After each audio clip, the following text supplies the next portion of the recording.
stand with you. I'm a J6er. I spent 1,143 days in prison. About a year in prison. Where you at? I thought you was in there. You're in the hiding closet. J6ers have been treated like terrorists, and we need your help. Stand in the Gap was founded to stand in the gap for J6ers working to rebuild their lives after being incarcerated. For just $10 or more, you can help these patriots get back on their feet again. Every dollar you give is being matched up to $50,000. Go now to j6support.com and donate today. Charlie may be gone, but his legacy lives on. In you, in me, in the groundswell of patriotism he ignited nationwide. Now it's up to us to continue the fight for the heart and soul of America in his stead. Visit tprav.com or scan the QR code to fund Turning Point PAC's grassroots operation. At Turning Point PAC, we're 100% committed to Charlie's big picture vision to build the Red Wall, starting in Arizona, New Hampshire, and Nevada, the three battleground states where conservatives outnumber Democrats. Go to tprav.com or scan the QR code and donate to support Charlie's vision. We can build an impenetrable red wall that will destroy the Democrats' plans and pave the way to victory for America First candidates in 2026, 2028, and beyond. Your gift helps us deploy door knockers, chase ballots, and ramp up our grassroots efforts for the fight ahead. Visit tprav.com or scan the QR code now to help us win in key battleground states. I'm a J6er. I spent 1,143 days in prison. I'm a J6er, and I spent 3 months in jail and about a year in prison. I spent 4 years out of an 18-year sentence in prison. J6ers have been smeared and defamed by the media, persecuted by the government, and treated like terrorists. In reality, J6ers are patriotic men and women, mothers, fathers, sisters, and brothers from all over. Here's your host, Stephen K. Bannon.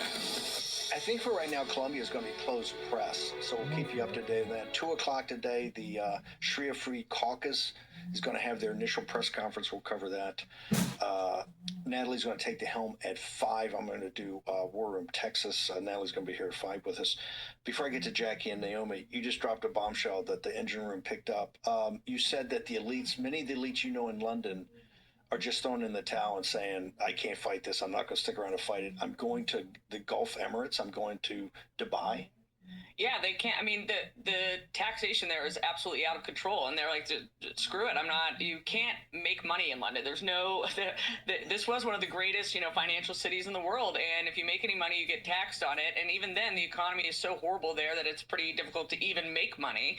And so a lot of them are just saying, screw it. I'm gonna move to Dubai. Some were telling me they're moving to Istanbul. But this was not just the money people too. I was amazed. Every taxi driver that I talked to, every waiter, was just all they talked about was Nigel Farage. Like, it was just, he just dominates all conversation over there, which is great and important. But they also, like, the taxi drivers wanted to leave and were just horrified over what their city had become. And so it was, I was really sad leaving there because London, I grew up going over there. I thought it was wonderful. It was one of our great cities of the world, but it is just a depressing place. We're going to get back to Ben on that in a moment. Jackie Torborous joins us. Jackie, and I've got Naomi to follow you. I don't think, being in Texas, this Senate District 9, the Trump voters didn't show up. They think he's doing too good, or they're upset that he's not doing enough, whatever. The weather was cold. But I think what they're missing is because this guy, there's tons of outside dark money. But of his own campaign, I think he only had $200,000. This was pure DSA. He tried to pretend he's a moderate, but this is DSA, Working Families Party, which has already got a foothold in Houston. People are not ready throughout the rest of the country. They just think the Mondami effect is New York City alone. Can you walk us through how pervasive and what they actually did to take control of New York City? Yeah, but before we even get to that, in 2026, there are less deaths linked to ICE than there are to Zohran Mamdani's policies. 16 people are dead because of this New York City winter storm. 13 of them froze to death. This goes back to Zohran Mamdani's policies. He refused to let NYPD disband and destroy these encampments. This is part of his whole, Islamist socialist utopia and bringing forward the revolution, which is exactly what DSA, Democratic Socialists of America, is looking to do. Bring the revolution and destroy specifically the financial capital of the universe, which is New York City and really Manhattan. But it sounds like I noticed that the mainstream media hasn't really covered the 16 deaths. He's been in office 30 days, 16 deaths because he won't break up the camps. Quite frankly, guys like Mondami, they don't care. That's just giving it up for the revolution, right? That's just the natural process. You're gonna lose some people, and they look the other way. It doesn't face him in the least. So the point, to me, the point is that the media is not going to be a watchdog on him, right? Right now, I think they're building momentum. He's not. We just saw some polls. He's not losing favorability. I think he's up plus 50 in favorability in the city itself. So he's not losing momentum on this. He's only gaining momentum. Is not, and you can see what happened in Texas and throughout the country. They intend to have the energy of the Tea Party in 2010 to basically replace Donald Trump. This is not Nancy Pelosi in 2018. There's something much deeper here that's going on, Jackie. I think to your point, we are seeing what has happened when foreigners impact our elections here in America. So Zohran Mamdani was very much installed by foreigners, both here and abroad. He received over 160 different campaign contributions of foreign cash. We don't even know if he ever gave it back. But I mean, the truth of the matter is he did very well with foreigners versus American-born voters. I believe it was overwhelmingly foreigners that voted for him. There's certain areas in Queens that are over 75% immigrant.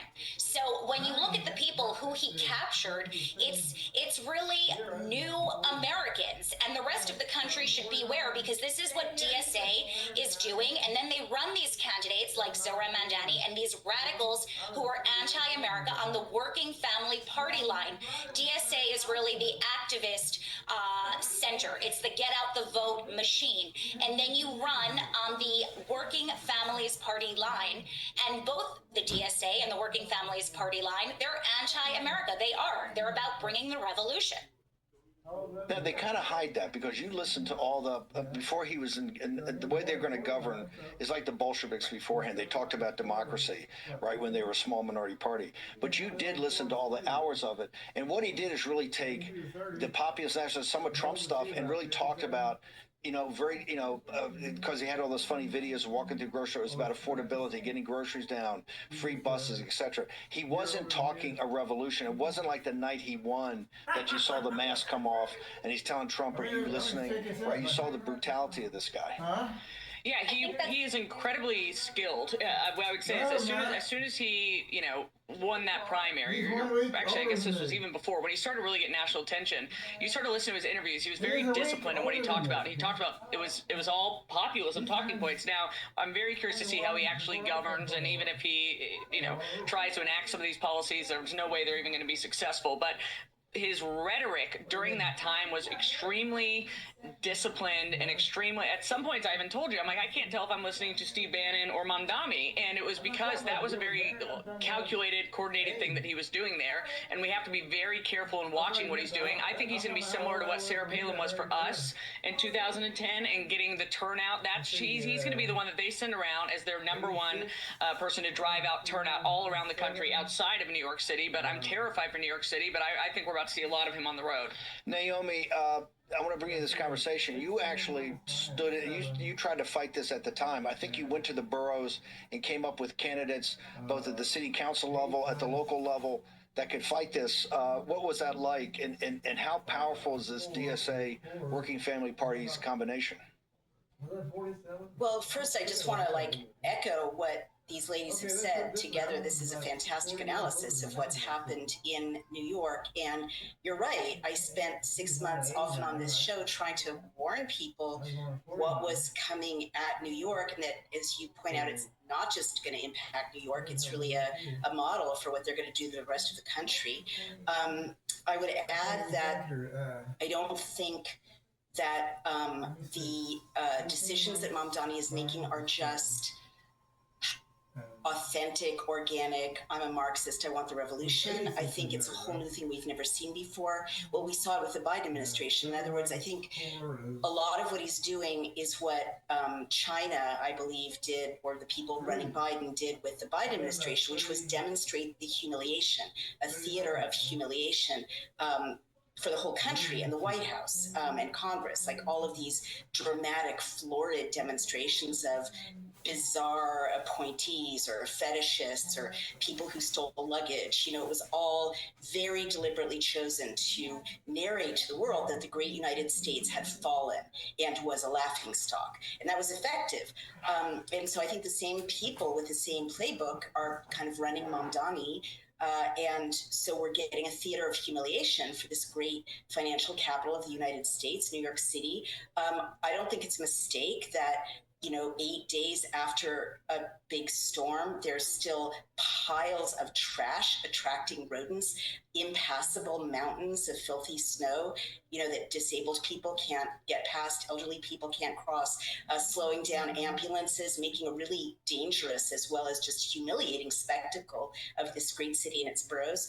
But also, if you look at his appointees, Steve, they're very deliberately chosen for the kinds of news stories that then follow. C. Weaver, who this young woman chosen to be a tenants advocate, who said basically, you know, white people shouldn't own real estate and real estate is a crime and property is theft. You know, that's very deliberate to message New York has fallen, that this great engine of wealth through real estate is no longer stable.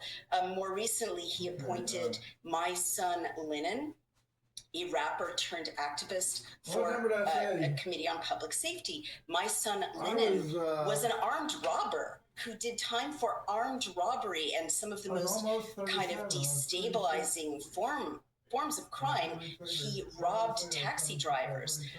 So it's like this and over again, you know, the woman who had to step aside because her posts about Jews were so inflammatory and hateful and anti-Semitic. You know, and these dead homeless people. I don't think this is an accident. You know, it's very predictable. If you've got single digit weather for a week and you're like, don't break up the homeless camps, people are going to die. We know this. Eric Adams was on social media, the former mayor, saying this is predictable. Are you an idiot?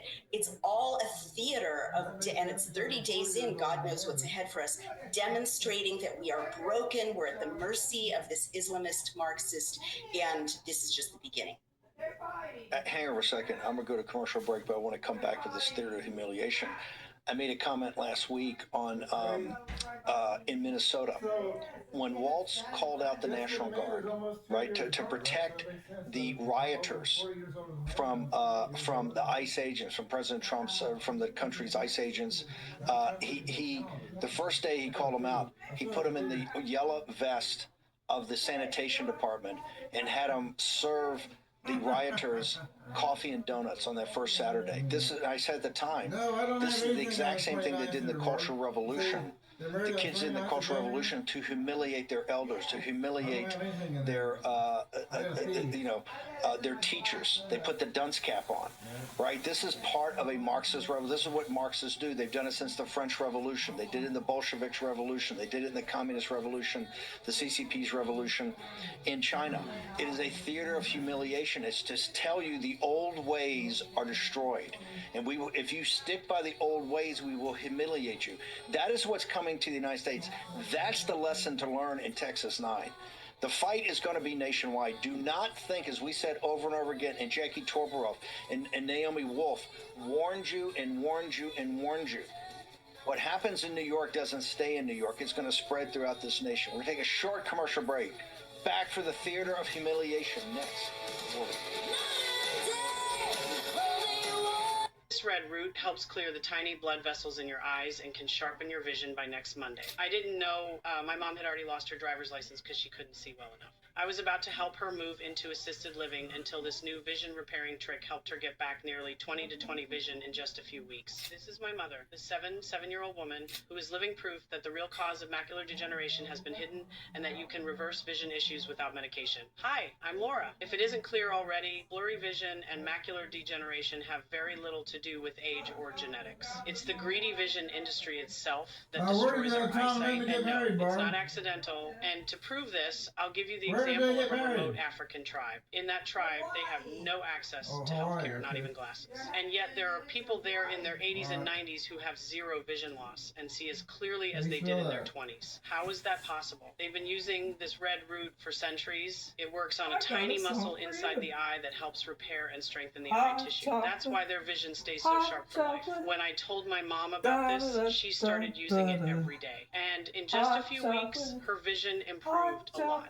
She went from not being able to cook, drive, or even move around confidently to being herself again. Independent, happy. I will never forget her face the day she cooked a Sunday lunch for the whole family again. She cried, I cried, everyone cried. And no, it wasn't surgery. It wasn't injections. It wasn't expensive treatments, just this simple red root every day. So listen, if you want to help your vision, no more blurriness, no more eye strain, no more guessing who's in front of you. This is the moment to act. I put the same exact interview we watched in the button below that says learn more. But seriously, if the page loads, watch it all the way through, because I already tried sending this to some of my mom's friends and the eyewear industry has taken it down 3 times. It just came back online and I don't know how long it'll stay. So click learn more while you still can. Don't wait until you're forced to depend on someone else to see the world. President Trump delivered on his promises, but we can't get complacent. None of our America First agenda will be secure until we build the Red Wall. Turning Point PAC is building the Red Wall in Arizona, Nevada, and New Hampshire, key battleground states where conservatives outnumber Democrats. We're funding door knockers who will win the next elections in 2026, 2028, and beyond. Today, we're asking for your immediate support. Donate at tprab.com or scan the QR code now to fund our field operations. Hey folks, it's your friend John Rich. I co-founded Old Glory Bank because we heard too many stories about people getting canceled by their bank because they didn't agree with their politics. The government wanted to know where you shop. If you bought a Bible or you shopped at a sporting goods store, you're probably on a list. We created Old Glory Bank because America needed a bank that would protect their privacy and security. Exercising your constitutional rights is not a criminal activity, and neither is loving your country. At Old Glory Bank, we stand with you. I'm a J6er. I got their 1143 days. anniversary on the calendar. Here's your host, Stephen K. Bannon. So let's do it every It'll year. make you feel good, folks. Breaking news, Caroline Wren. I was just reading about how it seems that Republicans have backed down on the SAVE Act and are going to not put it forward. Try to close this situation with not shutting down the government, with coughing up the SAVE Act, not putting it to a vote. We'll have more about that this afternoon. Jackie Torboroff, you and I have talked. The city, this ritual of humiliation for New York. The snow is 9 feet high. The trash is everywhere. The garbage not picked up. Rodents, rats everywhere.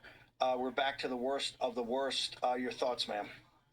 Yeah, I think it's intentional. It's to make it look like we're living in Gaza. I mean, the place is disgusting. If you are elderly, if you are handicapped, if you are a mom pushing a stroller, you are out of luck. The streets, to Naomi's point, you can't access sidewalks. It's been 8 days, 9 days at this point. It seems very intentional. It seems like they are actually burying cars with snow. The whole thing makes no sense unless you start to think they don't want people going to work. They don't want people to enjoy and have a nice quality of life. You know, under Rudy Giuliani, they arrested homeless people. They broke up the encampments. They carted the stuff away. You lived in Manhattan. You lived in New York City. It was cosmopolitan. It's a dump. It's embarrassing. It's a dump. I was listening to Carolyn Wren.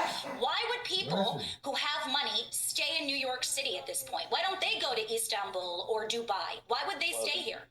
Well, they're going to Palm Beach is where they're going. Jackie, where do people get onto your site and where they go for social media? Because you are on fire, ma'am. Thank you. Please go to my Substack. It is Supermoms Activated. And my Instagram is Jacqueline for NYC. That is JACQUELINEFORNYC. I agree also with Naomi Wolf. Brilliant humiliation. Brilliant. Naomi, I just want, before we let you bounce, we're going to have you back on this topic. You went around, took 6 months of your life, and you went around and talked to all the elite, all the same elite that's going to leave New York City and head to Palm Beach and take all the hedge funds down there. That's their equivalent of London, the cities of London's elite leaving for Dubai and Istanbul, because they're going to surrender. They're not going to fight. Did you get any traction at all when you warned the elites that this was going to happen? It says 32 out there now. Maybe it'll change. None. I was shocked. I mean, I come from a background as being a Democratic political consultant, and we don't sit around like that. Like if there's a huge danger coming at us, we mobilize. We network, and I was astonished that people whose interests were going to be torpedoed by this obvious Marxist Islamist, weren't defending their own interests the way they would have even, I think, 20 years ago in old New York, that the moneyed interests would have mobilized in their own defense. I don't understand the paralysis of, I would say, kind of nefariousness of the elite Republican establishment in relation to what was going on. I don't understand how they ignored what a big news story it was that you had, half a dozen Black and Hispanic, young, telegenic, inspiring candidates from the community. That they let that go, but now two times in history this happened. The French Revolution, the aristocracy never took it seriously until they were overwhelmed, and the Romanovs and the aristocracy in Russia never took it seriously until they were overwhelmed. When they started standing against the wall or the guillotine, that's when they realized it was real. They laughed it off. They joked that they laughed. This thing's happened twice before, right? With the French Revolution and the Bolsheviks. And both times, the people that ran the deal, the people that were the elites, laughed it off. And then when they found out they couldn't run, that's when they got stood up against the wall and shot, or they had a guillotine finish the deal. So trust me, these are radical Marxist jihadists. These people are dead serious, and people should look at Texas 9. This thing's going to spread throughout the country. You should be very afraid. You're not going to run from this. You have to confront it, and we have to confront it now. Naomi, I'm going to have you back on. Where do people go to your social media and your site, ma'am? Because you were Cassandra on this deal. Pretty good, but thank you.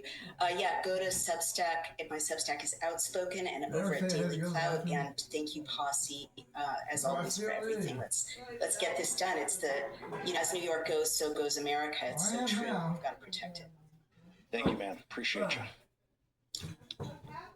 On a lighter note, or I guess a counter-revolutionary note, we got Andrew Colvette from Turning Point, and the host of the co-host of the great Charlie Kirk show that follows us every day. Andrew, I last night we found out in working through with you guys that Real America's Voice is going to cover. You guys are doing an alternative halftime show. Can you walk that through us and how we can follow this and how we can see who the acts are? Yeah, absolutely, Steve. We've got a great show, and I'm going to bring it up just so I don't get any of the details wrong here, because there's a lot of moving pieces here. But yeah, we had this idea. Actually, the great Jack Posobiec helped inspired it. Steve, I think you'll remember that. There was just such a backlash to some of the acts and the approach that the other guys. Steve, I gotta be careful with the language I use here, because we are going up against the pro football machine. And there was such a huge backlash against kind of the anti-American, anti-patriotism, anti-ICE angle that was coming out of that. There was just this huge vacuum that was created. And I was talking with Jack about it, actually. Charlie had this great knack during these halftime shows of always going viral. Sometimes good, sometimes bad. But he was always commenting on it because he was so passionate about winning back culture. He wanted to play in the game of culture, of actually taking back the hearts and minds of the next generation. And this is what this is all about. It's a huge opportunity for us to just do exactly that and offer America what it wants. That's what we could feel. You could feel it in the ether. You could feel it in the air that people wanted an alternative. So we stepped in and we said, hey, we'll throw our name in the hat. And we announced our lineup yesterday. Obviously, we got Kid Rock. Everybody loves and knows Kid Rock. Funny story here, Steve. We're doing the press release. And Kid Rock, we had all his Grammy nominations and wins next to his name, and he shot back. He said, "I don't want to be associated with the Grammys at all. If you're gonna put me next to anything, I want the Waffle House Legend Award winner next to my name." So that's what we did in the press release. So we stripped the Grammys out of the Kid Rock mention. But also, of course, we have Brantley Gilbert, Lee Brice, and Gabby Barrett. So it's a massive, massive lineup. Lots of big, huge songs. And instead of trying to go 1-to-1 and do a big stadium, by the way, I'm going to have a story at the end of this, Steve, on the other side. So please, let's do this again when we're on the other side of this huge event. Because I will tell you, you're going up against a cabal. You're going up against a mafioso kind of machine here. So some of the stadiums weren't willing to kind of even get involved because they didn't want to upset certain people.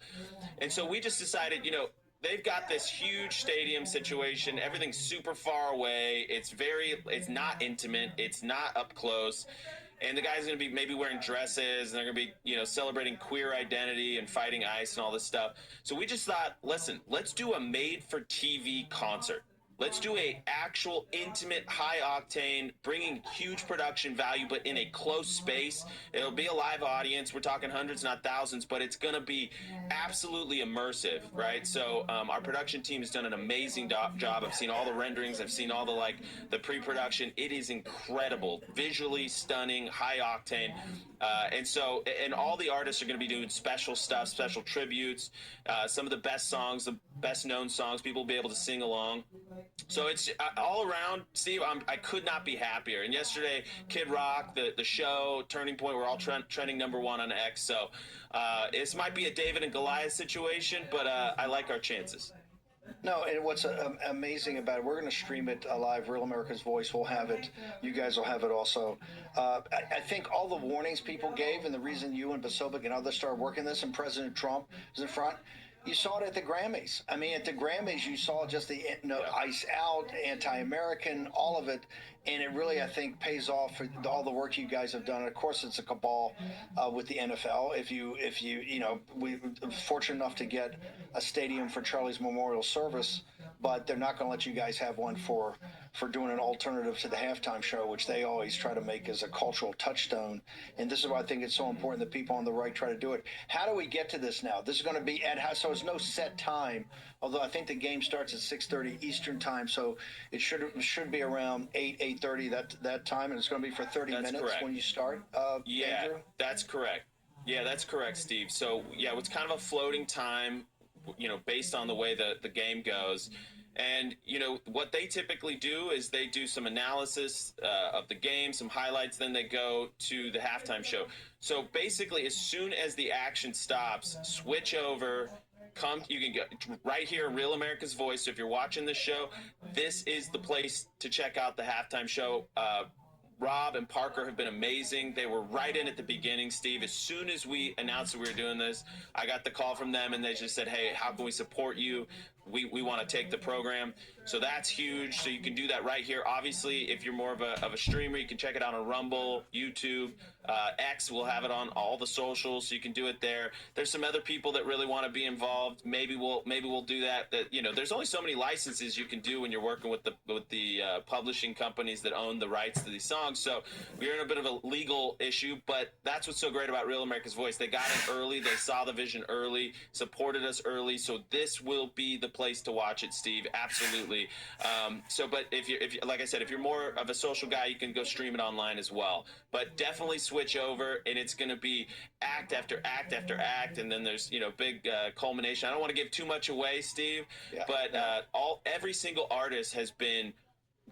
How do we make this special? How do we take this over the top? How do we make it so the whole family can tune in, right? Like if you don't want to have your kids, if you're gathered your family together for the big game and you don't want your kids to have to celebrate, queer identities and dresses and hate on law enforcement, then you're going to have an opportunity to have something that you can get behind, that's going to celebrate America, that's going to celebrate faith, family, and everything that should be uniting this great and wonderful republic that we all love so much. So we feel like Charlie would be really proud and would really love this opportunity and this effort that we put together. So, Robin Parker Sigma, want to thank Real America's Voice. Of course, the whole Turning Point crew, and Charlie would be very proud of what you guys have done. This is not easy to execute. That's why we need everybody to tune in at halftime. And remember, the halftime is always double what it is in our normal pro games because there are all these festivities at the queer identity and anti-American ice out over at the NFL. But we're going to watch it here on Real America's Voice. Andrew, your show follows ours as it has for, I guess, last 4 or 5 years. The Charlie Kirk Show, you're the co-host. What's your social media? Where do people go to find out more about this, sir? yeah, absolutely. We've been posting up a storm here. Pete Hegseth, Secretary of War, has been tweeting about it. J.D. Vance, Don Jr. So I've been sharing all those links as they come through. AmericasHalftimeShow.com. You can learn more there if you want to check out and make sure you know exactly where to stream it. My X handle is at Andrew Colvet, just first and last name, and you can check out all the information there. And we got a lot more coming up this week, and I think Kid Rock's actually gonna be dropping an op-ed tomorrow, kind of breaking down why this was so important for him to be a part of. And like I said, the acts, the artists, the performers couldn't have been more amazing in this. If you want hope for the future, listen to these guys. They put their heart and soul into this performance, Steve. It's going to be epic. Amazing. Thank you, Andrew Colvet. We'll toss to you in a few minutes. Go get ready for the show. I'm gonna get low on Great double A job on the Charlie batteries. Kirk Show, by the way.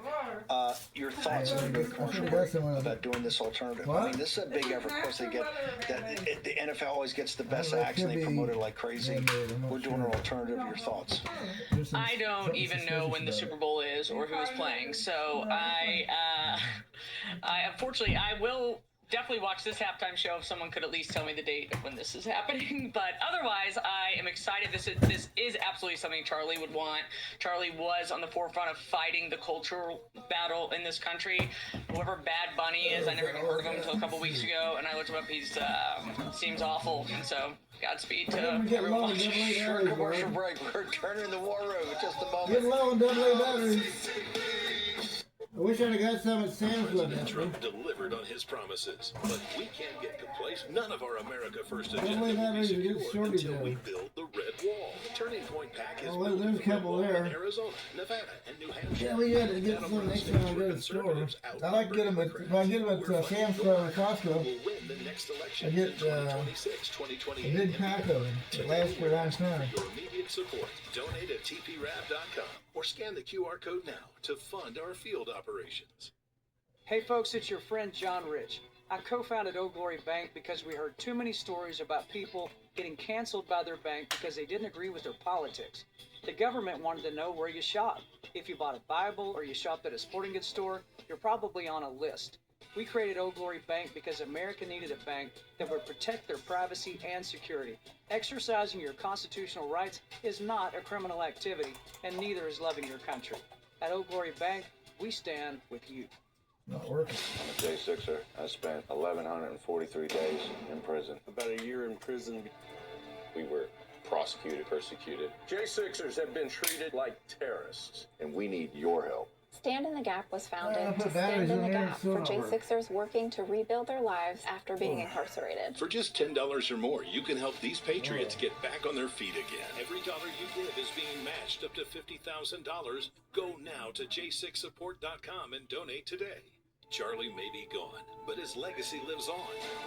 In you, in me, in the groundswell of patriotism he ignited nationwide. Now it's up to us to continue the fight for the heart and soul of America in his stead. Visit tprav.com or scan the QR code to fund Turning Point PAC's grassroots operation. At Turning Point PAC, we're 100% committed to Charlie's big picture vision to build the Red Wall, starting in Arizona, New Hampshire, and Nevada, the 3 battleground states where conservatives outnumber Democrats. Go to tprav.com or scan the QR code and donate to support Charlie's vision. We can build an impenetrable barrier that will destroy the Democrats' plans and pave the way to victory for America First candidates in 2026. I'm trying to put and get this beyond. Your alarm gift clock helps us working. deploy door knockers, chase ballots, and ramp up our grassroots efforts for the fight ahead. Visit tprav.com or scan the QR code now to help us win in key battleground states.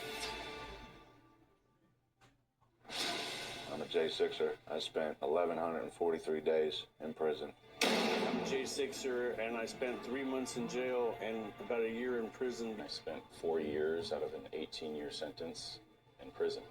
J6ers have been smeared and defamed by the media, persecuted by the government, and treated like terrorists.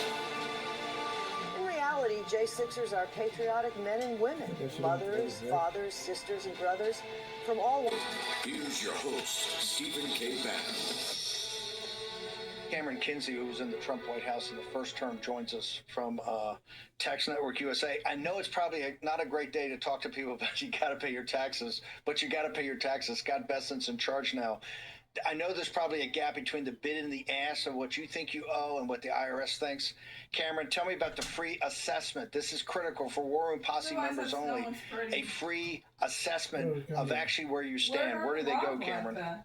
Yes, well, thanks so much for having me on, Steve. I think last time we were talking, the IRS was shut down. They were doing their software update. Now tax season is in full swing. We've got the April 15th deadline coming up very soon. And that's why the War Room Posse is so important to know about Tax Network USA. We're one of the nation's leading tax relief firms. We help everyday Americans like you, business owners, fight back against aggressive IRS enforcement. So whether you're dealing with those unfiled returns, mounting penalties, collections underway, we have a robust team of CPAs, licensed attorneys, even former IRS agents who just know the tax code inside and out. They've probably seen a case like yours and they know exactly how to handle it. We're just standing against these weaponized institutions. No matter the administration, we're just here to help. So if you're struggling with that tax debt, the worst thing you can do right now during this tax season is wait. I know it's super intimidating, Steve. We talk about it all the time. People stuff those letters in a drawer. They don't want to address this problem, but unfortunately that does make it worse and it gives the IRS more power. But like Steve noted, everybody, the War Room Posse, we had so many people calling in the last time I saw you, Steve, about this running offer that we have. So this free discovery call, what does this mean? If you are uncertain about where you stand with the IRS, we can do a free research and discovery call with the IRS through Tax Network USA. And so here's why that matters. If you owe money, you're behind, you have no idea what the IRS has on you, and you don't know if they have assigned an agent yet, that research and discovery, normally it's something that we do after that you've signed on as a client. It usually costs hundreds, if not thousands of dollars because we're dealing with the IRS directly on your behalf, but we're still running this promotion for our War Room Posse. I know so many of you have taken full advantage of this, and thank you because it's making our job a lot easier, making sure that you're getting ahead of this. That way we know how to properly approach your case. So if you are interested in that still, you can just fill out a quick form, tnusa.com/Bannon. You can fill out a form online, or if you want to call one of our agents directly, that's pretty easy as well. It's a short phone call, completely free consultation. You can call 1-800-958-1000. Again, that's 1-800-958-1000. Say that you're a part of the War Room Posse too. We want to take special care of you guys. You guys have been so good to us over the years. Steve, we love what you're doing. You're a patriot and you're a fighter. So we want to help everybody who's watching this program right now and fight to get the best possible outcome for you guys.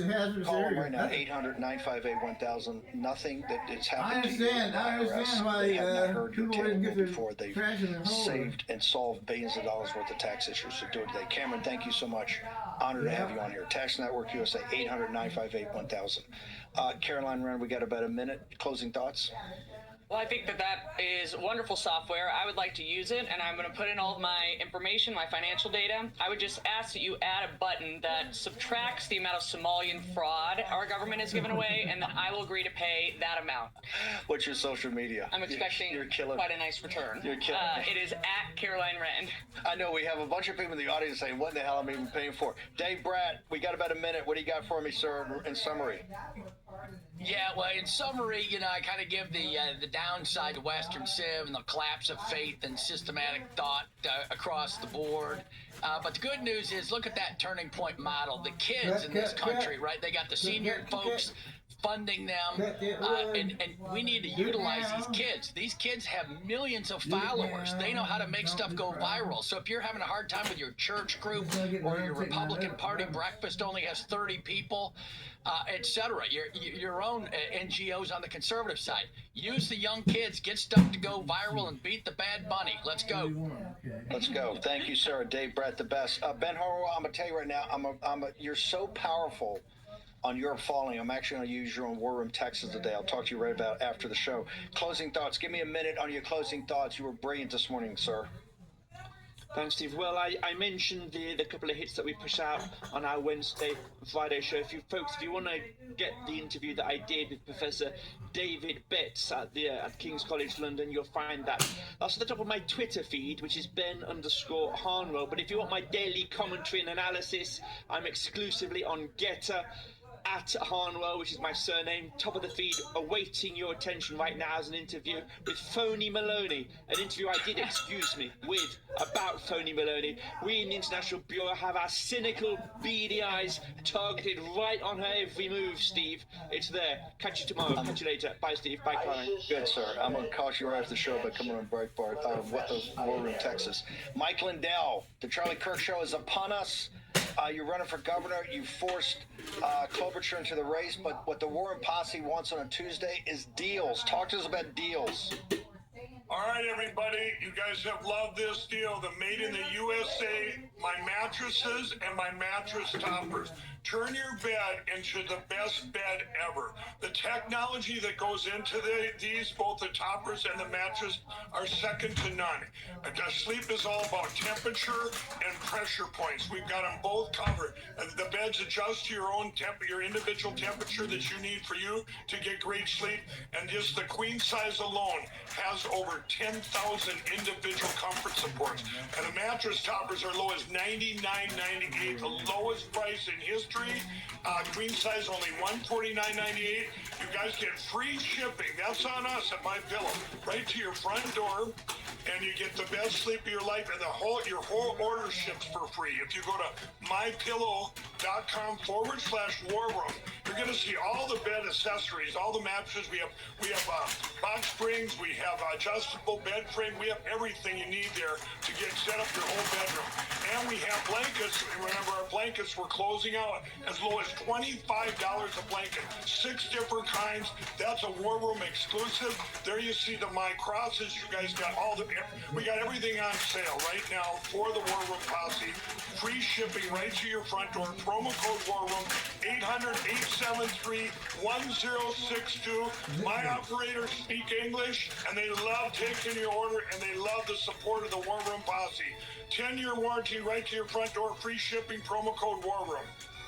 Mike Lindell, we love you. We'll see you in the afternoon show. Keep fighting. Most powerful promo code in the business. MyPillow.com, promo code War Room. Okay, Charlie Kirk, Andrew Colvette, and the team. Post-os after that. We're back at 5 p.m. Natalie will be doing the 5 o'clock show. I will be on War Room, Texas. You will not want to miss it. Be back here at 5.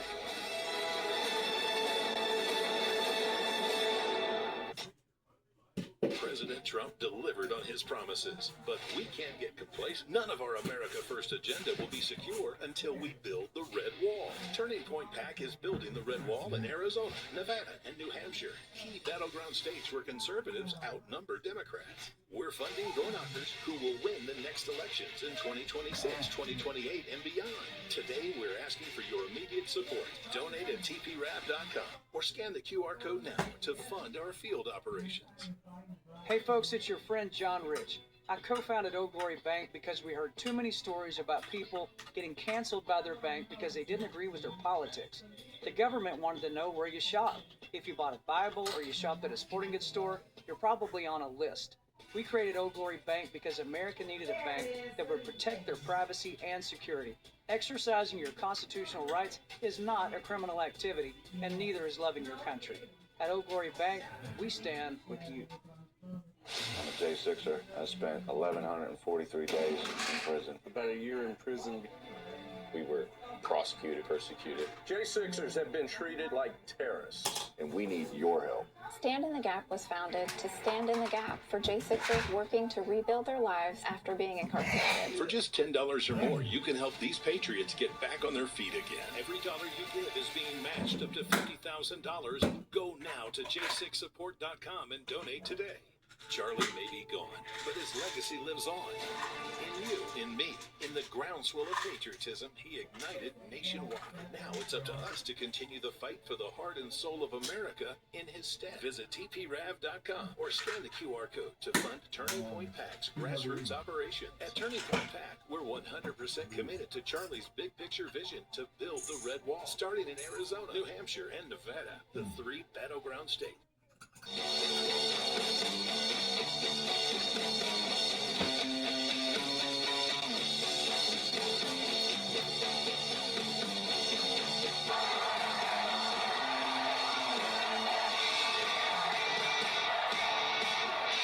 The Charlie Kirk Show starts now. All of a sudden, I feel myself being jostled, and people trying to grab me and put me in handcuffs. And I said, "What are you doing here?" And they said, "We came to arrest you." And I said, "Well, who are you?" And then finally they identified themselves. And I said, "If you are who you are, then where's the warrant?"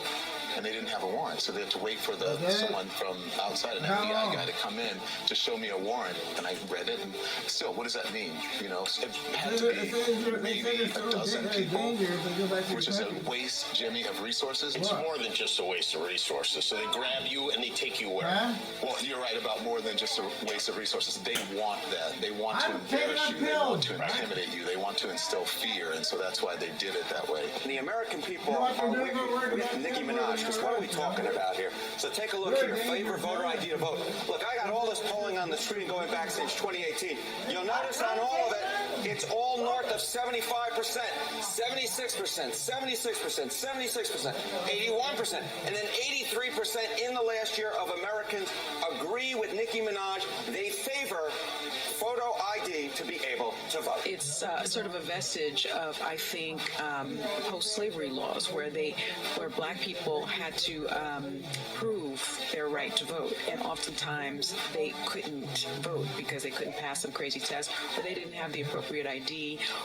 It also affects women that are married. Your passport reflects something that's different on your birth certificate or on your driver's license. So really, the bottom line is voter suppression, and I agree with him 100%. It's a brilliant notion that less voter ID laws allows more people to vote, and most democracies do it that way. We're the only ones that really don't do it that way. Governor Walz gave an interview this week to The Atlantic where he compared what is happening to your city to that first battle of the Civil War at Fort Sumter.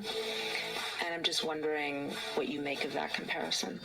It's terrifying. I think what he's saying is that a significant and terrifying line is being crossed.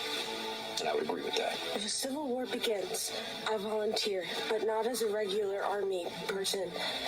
Pick me to serve as a bioweapon. Let me spread Hep C to the bad guys. My weapon isn't my gun, it's my Hep C. Spread love, not war. By love, I mean Hep C. Comment below if you have Hep C and you want to join my liberal bio arsenal. Hep C can be cured via oral medication, but we're not going to have Hep C meds at wartime. Yeah, so this is for Jelly Roll. You keep on getting up on stage screaming about Jesus and God, but you also just said Jesus has no political party, and you might as well have just said, I am MAGA, I don't give a about these immigrants, these people that are being taken by ICE, the way women's rights are being stripped, gay, trans, black, brown people are being treated in this country. So you can keep that. Because, like, if that's the kind of Christian you want to be, I want no parts of it. Will there be any ICE enforcement operations, to your knowledge, around the Super Bowl, whether that's this week and not the game on Sunday? Security is obviously one of the things we focus on the most. It's a tier 1 level event that involves unique assets at the federal level, state level, and the local level, all working together. I see no change in that in the preparations for the Super Bowl. We've not seen that. We're working with all three of those levels and doing everything we can to make sure it's a safe environment. And the federal government is a big part of that, including this administration, every other administration before that. I just anticipate we'll continue to do the work to make it the safest event. Bad Bunny made a pretty clear anti-ICE statement at the Grammys last night. What are you expecting in terms of political statement, whether that's from Bad Bunny or Green Day or any of the other performers? I think everybody listen, Bad Bunny and I think that was demonstrated last night, one of the great artists in the world. And that's one of the reasons we chose him. But the other reason is he understood the platform he was on, and that this platform is used to unite people and to be able to bring people together. I think Bad Bunny understands that, and I think he'll have a great performance. President Trump delivered on his promises, but we can't get complacent. None of our America First agenda will be secure until we build the Red Wall. Turning Point PAC is building the Red Wall in Arizona, Nevada, and New Hampshire, key battleground states where conservatives outnumber Democrats. We're funding door knockers who will win the next elections in 2026, 2028, and beyond. Today, we're asking for your immediate support. Donate at tprav.com or scan the QR code now to fund our field operations. Hey folks, it's your friend John Rich. I co-founded Old Glory Bank because we heard too many stories about people getting canceled by their bank because they didn't agree with their politics. The government wanted to know where you shop. If you bought a Bible or you shopped at a sporting goods store, you're probably on a list. We created Old Glory Bank because America needed a bank that would protect their privacy and security. Exercising your constitutional rights is not a criminal activity, and neither is loving your country.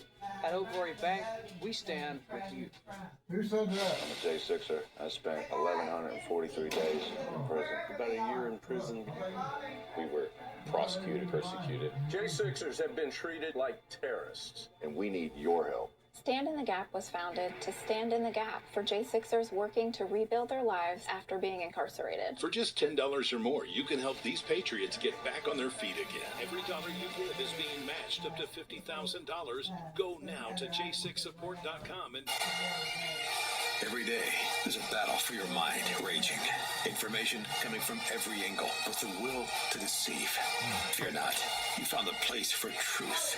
The voice of a generation that still has the will to believe in the greatest country in the history of the world. This is the Charlie Kirk Show. Buckle up. Here we go. All right, welcome to the Charlie Kirk Show. It's February 3rd, 2026. Honored to be with you at the Bitcoin.com studios, your one-stop shop to buy, sell, trade Bitcoin and cryptocurrency. Do all your research there. And we're here in Phoenix. Blake, Bitcoin.com Phoenix. Bitcoin.com studio here in Phoenix. And boy, oh boy, did the world react to the All-American halftime show announcement that we made. They did. I really liked the Department of War asking how they could get in on it. That was an exciting one. Secretary Hegseth said on Twitter, he said, how do we get the Department of War involved? And of course, there's the graphic. Kid Rock was on the show yesterday. I mean, we might as well just reiterate. I just did a hit with Steve Bannon about it, but we've got Gabby Barrett, Lee Bryce, Brantley Gilbert, and of course Kid Rock. I've been seeing the images. I can't share them, of course, because we have to keep this all, sort of a surprise for you all in the viewing audience, but the production value is it's not going to disappoint, put it that way. It is top notch, made for TV viewing, like a concert, perfect to stream at home. The stadium shows always so far away. People have been asking, it's right on the graphic, but people have been asking, how do they watch it? Yeah. There are a lot of ways to watch it. There's a lot of ways to watch it, but since we are on Real America's Voice right now, just tune in here. Just tune in here at Real America's Voice. So if you are watching this show, you know how to get here, you know how to find it. Just at when the action of the game pauses, come right over and the stream will be up. Okay? And Real America's Voice will be taking it, and I know they got some programming on either side of it, so it's going to be very seamless for our Real America's Voice audience. If you are more prone to streaming. It'll be all over our YouTube pages, X page, Rumble page. You can check it all over there. TBN, NTD, OAN, Daily Wire Plus. Those places will take it as well. And we're talking about potentially some others. But Real America's Voice is the one-stop shop. Rob and Parker Sig instantly called when we made this announcement in the fall and said, how do we get involved? How do we support what you guys are doing? So check it out right here on Real America's Voice. And this is a David and Goliath story. We're going up against a machine, a cabal. Stadiums didn't want to take it. I mean, the stories that we have of trying to put this together are truly worth sharing at some point. But what we have, I think we ended in just the right place. The reaction's been, I mean, obviously there's some haters out there, but that's actually part of the fun. Just embrace the hate. Like, they're mad that we're doing this. And there's a lot of people that are very happy that we're doing this. Anytime you do anything important, you're going to have the haters. I say bring it on. Bring it on. David and Goliath, maybe you can't take on a pop mega superstar, international queer rights, anti-ICE, act in the pro football machine, or maybe you can. We're going to find out. Either way, we're going to have fun doing it. And I think it's already a win that we're just doing it. Because guess what? It's the 250th anniversary of this country. We want to celebrate America. We don't want to crap on it. We don't want to be a part of this movement that's trying to indoctrinate our children into hating this country. So check it out. Sunday. You're going to be all gathered together anyways. Barbecuing. I just like that it's like, pausing the action of the game. What game? You might happen to be involved in some sort of game. Some sort of sporting event. Yeah. We're not sure. And there's no specific one. There's nothing by name. There's no names. Some people watch no names. Some people watch pro StarCraft matches on Sundays, I'm sure. Yeah, I just love it. I think it's one of the most fun things. And I was texting in our group chat with Jack this morning. This is great. No, I'm revealing this one. Okay. What was great was it finally occurred to Andrew. Wait a minute, we're doing this because Charlie didn't like halftime shows. That's not. I mean, and he never realized that before. Listen, I have a great story. When Charlie did the sexual anarchy tweet, I don't know if we have that. So it was during, it was a couple years back. They were doing the rappers from the 90s. It was like, who was it? It was Ice Cube. Was it Ice Cube? No, it wasn't Ice Cube. Anyways, it was like Snoop Dogg and Dr. Dre. That's February 2022. And it was actually kind of a tame performance. The NFL is now the league of sexual anarchy. Yes. This halftime show should not be allowed on television. Well, and I remember because basically I took one breather from like monitoring my phone to go get some barbecue because I was at a Super Bowl party, obviously. And then, unbeknownst to me, in the 5 minutes I stepped away, Charlie fired off that all-timer of a tweet. And I was just like, Charlie, that was the most tame halftime show that they've had in about a decade. But I think he was defiant, by the way. Did he actually see it, or did he just assume he was watching it? Yeah, he was watching it, and I mean, he was taking screen grabs to prove his point, and I was like, okay, Charlie, all right. But anyways, the point is that Charlie always had a hot take on the halftime show, and I was sort of more in the headspace of like, people don't like the current offering. They don't like it. There's a demand in the marketplace. I didn't create the demand. The other guys created the demand by choosing their anti-English speaking, anti-ICE, queer celebrating person as the performer. So I didn't create the demand. We didn't create the demand. So that's where my head was at. But it turns out there's just a lot of demand. And yeah, obviously Secretary of War Pete Hegseth getting in the mix. We had a bunch of different people from government agencies say, hey, how can we help? What can we do? We want to be a part of this. And a bunch of the streaming platforms reached out. It's been phenomenal. So the reaction has been great. It's pretty fun because we're actually reviving an old tradition. Do you know how the other things halftime show got started in the first place? It started, they used to have more tame ones, and they thought, it's the Super Bowl, nobody's going to mess with it. And then other channels started to counter-program it deliberately. Oh. And so, for example, In Living Color was that sketch comedy show that would went on when you were growing up. And they just did like a big episode during the halftime show window on a different channel to try to steal viewers during it. And that's when they went over the top and said, "Oh, they got Michael Jackson the next year." But now to keep the audience. They had good acts for a long time, and now they've sort of come full circle back to bad acts that a ton of people don't want to watch. Yeah, I that makes sense. They've gone woke. Jay-Z's running the show over there, and listen, you get your just desserts. That's how we got here. This is a weird artifact of Floydapalooza. Around that time, everyone said the halftime show is racist. It needs to be more culturally aware, and they just gave Jay-Z total creative control over it, and so he's used it to book left-wing, anti-American, kind of out of the mainstream acts. I would say that stuff that does not appeal to the broad base of fans. We have a throwback Charlie clip when he's wearing a hat. It was at the old studio. This is from February 2022. Let's just play it. 3:43. Look, the Super Bowl halftime show has a reputation. People say it's a spicy program. Okay, listen. Spicy, it's supposed to be boundary pushing. When you have the most televised event, this is true, most televised event for the entire year, one of the most televised events on the planet, by the way, that should be a reflection of the virtue that hopefully you want society to embody. Man, I never saw that studio. This is funny though. Flashback. Look at this. 2014. Throw this up. 344. This had one like. This is how few people were following Charlie on Twitter at the time in 2014. Clothing optional halftime performance? Question mark. One like. Oh man, that would have been. Was he still 20 at that time? Yeah, I just think this is amazing. Yeah, I don't know. He was born. Yeah, he would have been 21. Yeah, no older than 21. And so Charlie's. It's like the president. He's been hammering away at the halftime show. There's a tweet for everything. There's a tweet for everything. He's been hammering away at it for years and years, and here we are in 2026 and trying to do our best to honor him. And by the way, Charlie loved playing in the cultural space. Yeah. He wanted to win the culture. I'll never forget, we were sitting down with a reporter in D.C. around the inauguration, and won the presidency, obviously. And he goes, "What's next? Like, are you guys done?" And he's like, "No, we want to win the culture." And I remember that moment with Charlie really distinctly. And I just think this is exactly the way to honor his wishes, his mission, his legacy, is to go straight for the jugular. Go straight for it and take on the cultural behemoth and the cabal and the machine all in one fell swoop. So we're going to have a good time on Sunday. I hope you guys tune in right here in Real America's Voice. We'll be back.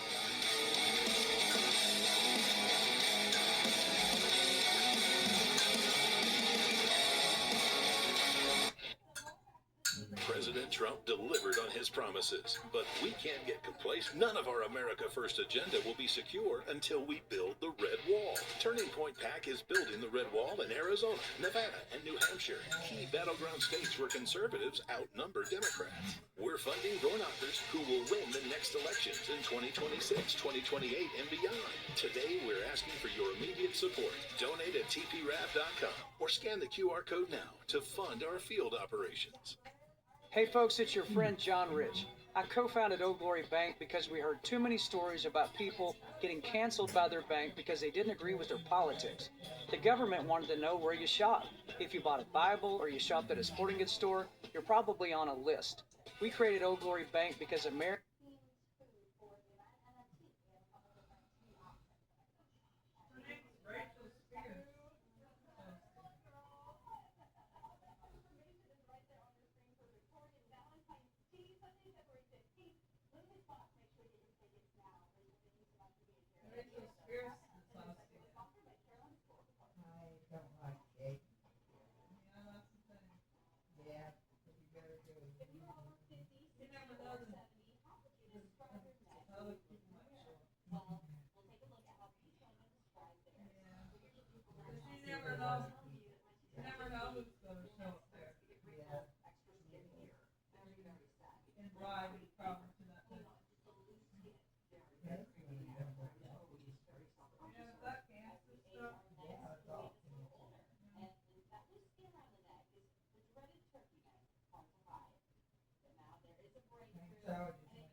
say she sounds scared.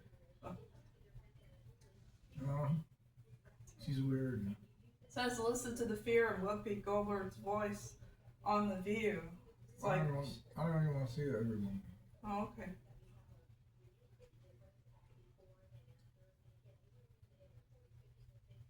Or is she just putting on a show, I guess? She's just a big liar. I don't like to hear her. And she talks bad words, too. So she always lies. Mm-hmm. That's what she said.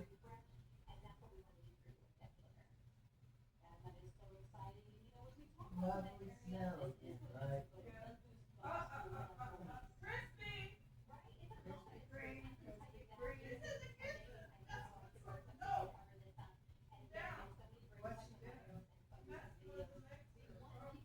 No! No! Get her out of there.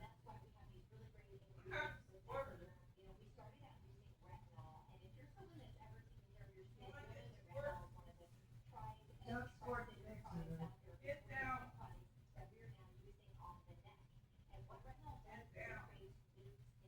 No. Squirt it one time. There you go. Squirt. There you go.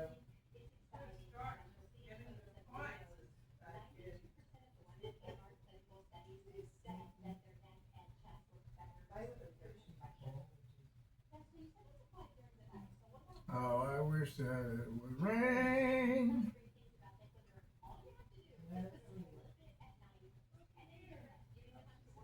To the other side. There she is. Warmer up there.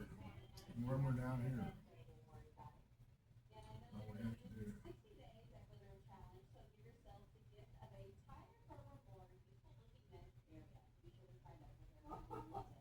There.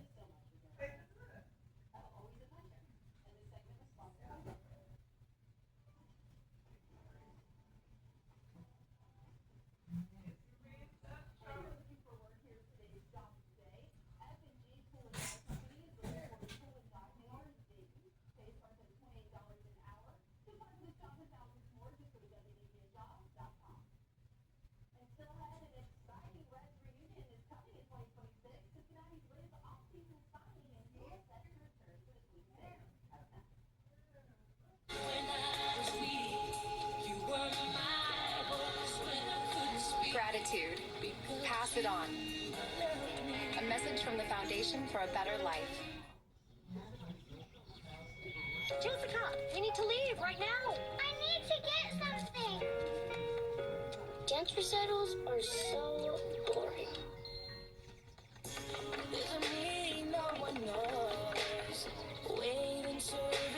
So, what's the empty suitcase for? The grand prize trophy. Confidence. Pass it on. I was born to be somebody. It's been a long time coming. Seeming like we all been running. Feeling like the Wild West gunning. Listen to our elders shunning. All we see is faces, color. All the other races, other. Why can't you just be my brother? We don't have to kill one another all around the world. We are one, all around the world. We are one, so where did we all go wrong?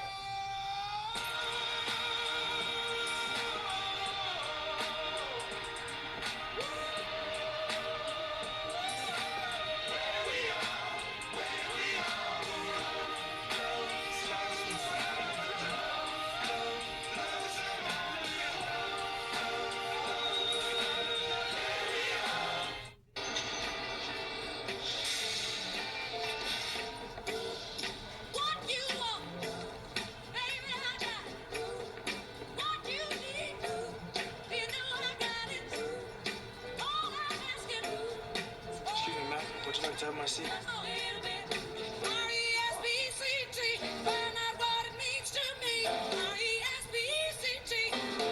A message from the Foundation for a Better Life. You're watching Southern Gospel Country. Oh Lord, my God, when I in awesome wonder consider all the works thy hands hath made,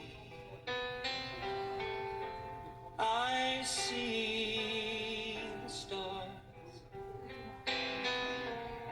and I hear the rolling thunder, thy power throughout the universe display. Then sings my soul, my Savior God, to thee. How great thou art, how great thou art. Then sings my soul, my Savior God, to thee. How great thou art.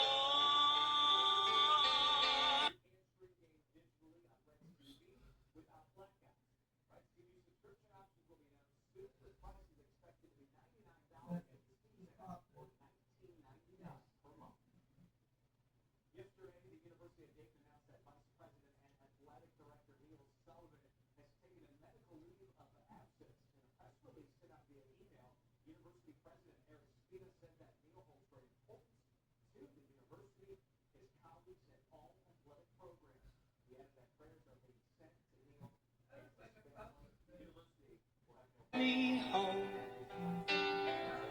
what joy shall fill my heart? Then I shall bow in humble adoration, and there proclaim, my God, how great thou art. Then sings my soul, my Savior God, to thee. How great thou art. Oh, how great thou art. Then sings my soul, my Savior God, to thee. How great thou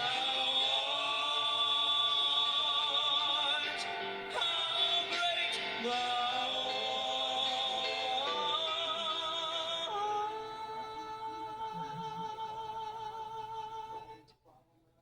How great thou art.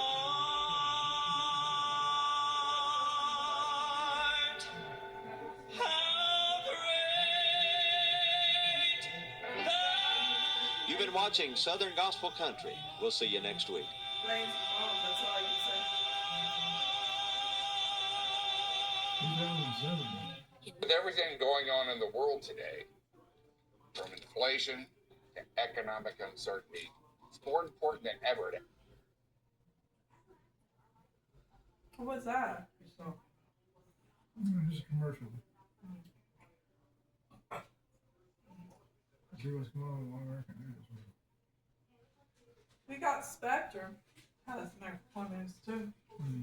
I haven't got my box picked up yet. A celebratory garland for India's Prime Minister Narendra Modi. That's for securing a landmark trade deal with the US.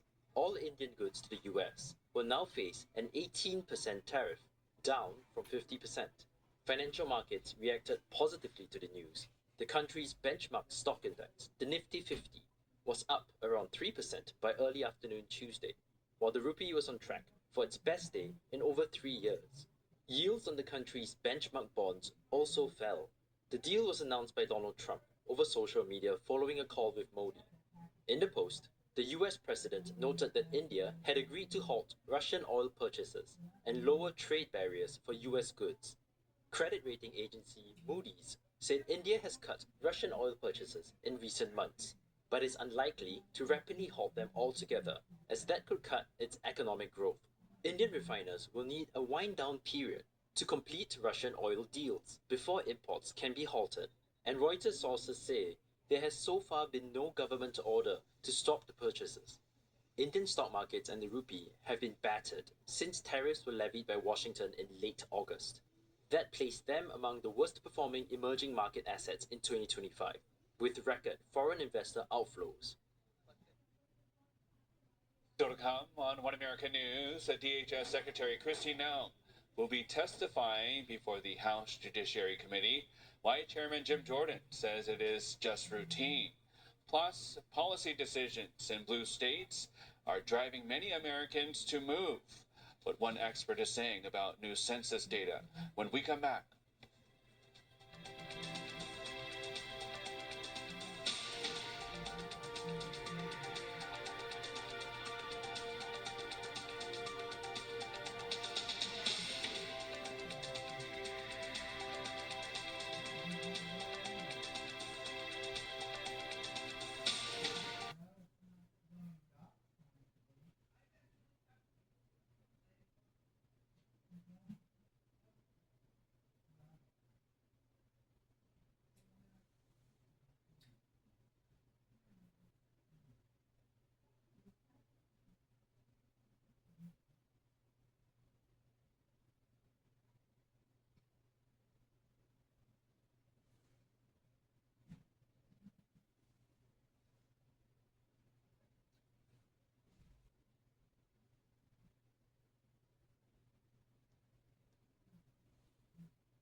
You lose your signal too?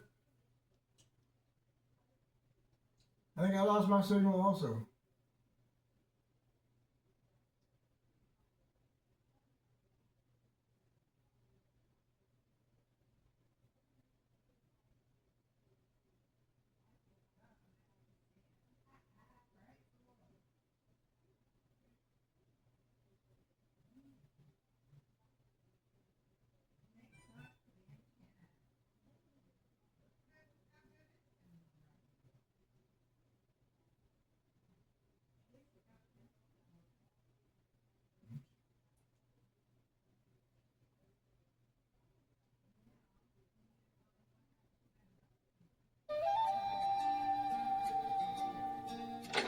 Hello, everyone. I'm Shirley, the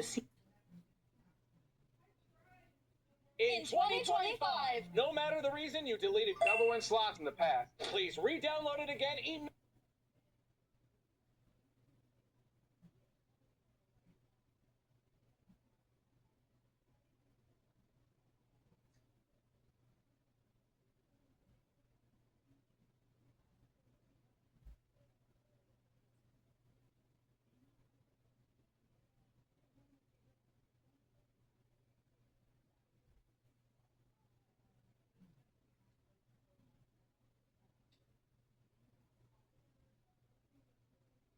I don't even know who you are. Now you just pull the body cam.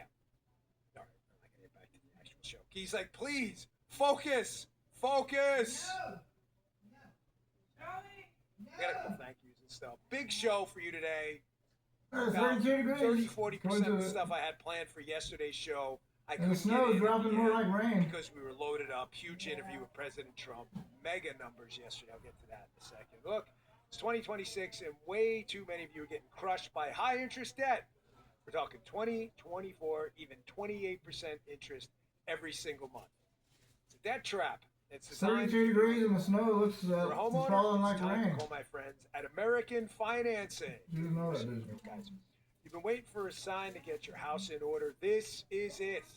Trust these guys. They've been with us a long time. Why? Because they do things differently. They have a salary-based mortgage consultant, so you get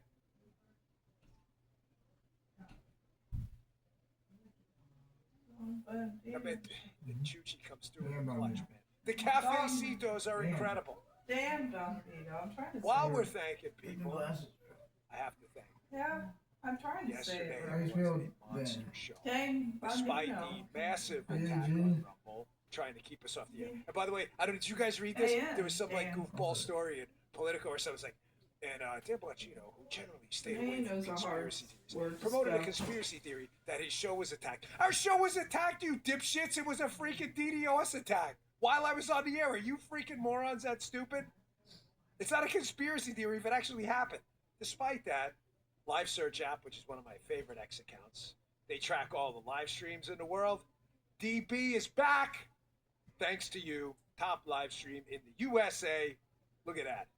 Numero uno, 226,000 live streamers tuning in yesterday. You guys are the absolute best. Love you guys, man. I really appreciate it. And, you know, I said yesterday I had a lot of people to thank. I forgot a lot of people. I wanted to, you know, when I was out there for the past year, you know, cleaning up the bureau, locking up bad guys, and doing what we got done, a lot of which you're going to hear about going forward, too. Not necessarily here, but the news and stuff. Not all done yet. I want to thank a couple more people. I had a friend I had hired from the Secret Service, Fred. I'll leave his last name out. I brought over. He was acting as my chief of staff after Jimmy, and it was amazing. So thank you, guys. Am I talking too low again? Okay, sorry, guys. I know the sound. I know we're working on it. The studio, I've been out of action for a while. They're not used to it. Haley doesn't yell like I do. So we have to like work on compression and everything so I don't blow your eardrums out. So I want to thank all those guys that helped me out. And also, you know, Ben Shapiro was really good to me when we were gone. So I appreciate that, Ben. And I appreciate also the security detail that kept me alive the whole time. You guys were absolutely amazing. And if you know with the shirt. So thank you guys. Everyone who kept us safe and sound in the security detail. You guys were great. So yesterday we went through the past year of what we did, what we didn't do. Again, I promised you it's not going to be like 3 years of here's the CV, but a lot of stuff we did were news stories that candidly I would be covering if I had done the job in the Bureau or not. They're important stories that we were a part of, some good, some bad, some indifferent, some just newsworthy. So there's a lot of things I wanted to talk about, but this is going to be an issue going forward. And again, I'm going to try to remove myself from the story now that I'm back in the political opinion commentary space, but it's hard. I mean, my experience is my experience and you can't unsee stuff. But folks, this is going to be, I don't know how you gauge, I don't know, top 10 problems, top 5. This is going to be a top 5 problem moving forward. We have got a really, really serious problem in this country. Listen to me, with a bifurcated justice system.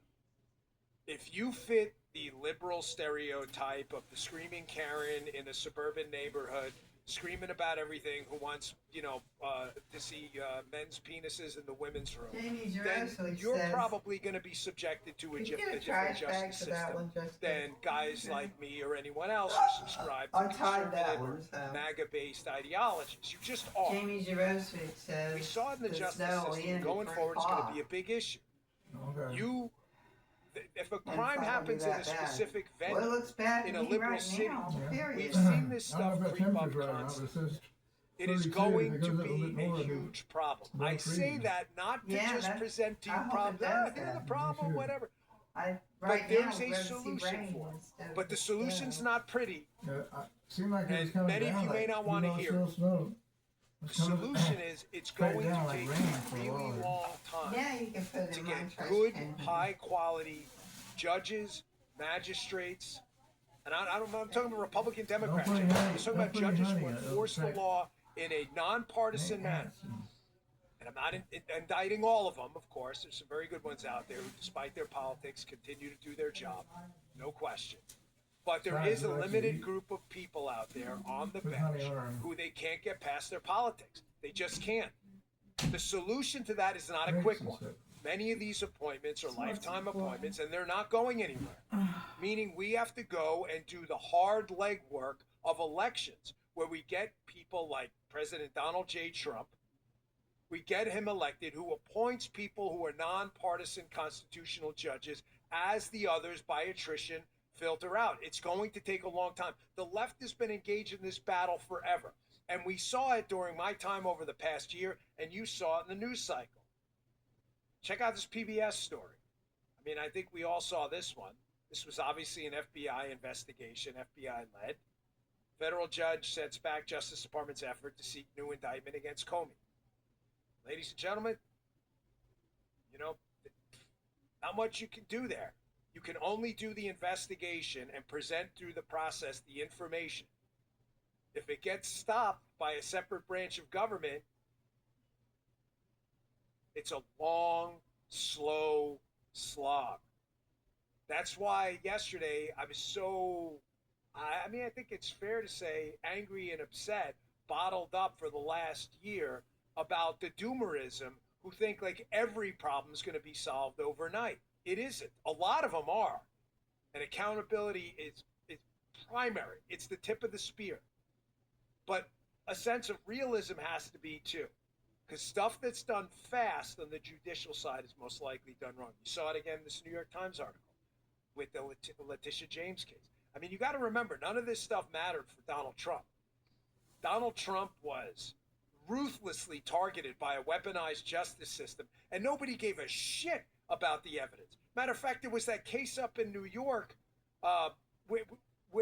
It's funny, he was accused basically of a scheme to defraud banks and elect for all this other crap, where they bottled it into some crap case. And then the banks got on the stand, and the banks, I mean, tragically, but almost tragically, comically, like, we're not victims here. We'd like to do more business with the guy. And they're like, no, you're a victim. No, I'm not a victim. You're a victim. But I said I'm not a victim. We don't give a shit what you said. Hey, I'm under oath. I'm not a victim. Don't worry about the oath. We just said don't worry about the oath. You're not a victim. Doesn't this oath thing matter anymore? You see how there's two separate justice systems? Having seen a lot of this now from the other side, I said to you in my last show, what was it called? See you on the other side? Well, now I'm back on the other side. Ladies and gentlemen, it's a real problem. But it is fixable. I'm not a doomer. I'm not a black pillar. I believe in this country. We've been through a whole lot. I say it all the time. A Revolutionary War, a Civil War, the hippies, Vietnam. We've been through 9/11. We have been through a lot. And we are still the Lion King. That's it. We're sitting up there at the top of the... with little, what's his name? What's his name? Little Simba or something? We're sitting up there at the top of the mountain with little Simba. That's the United States of...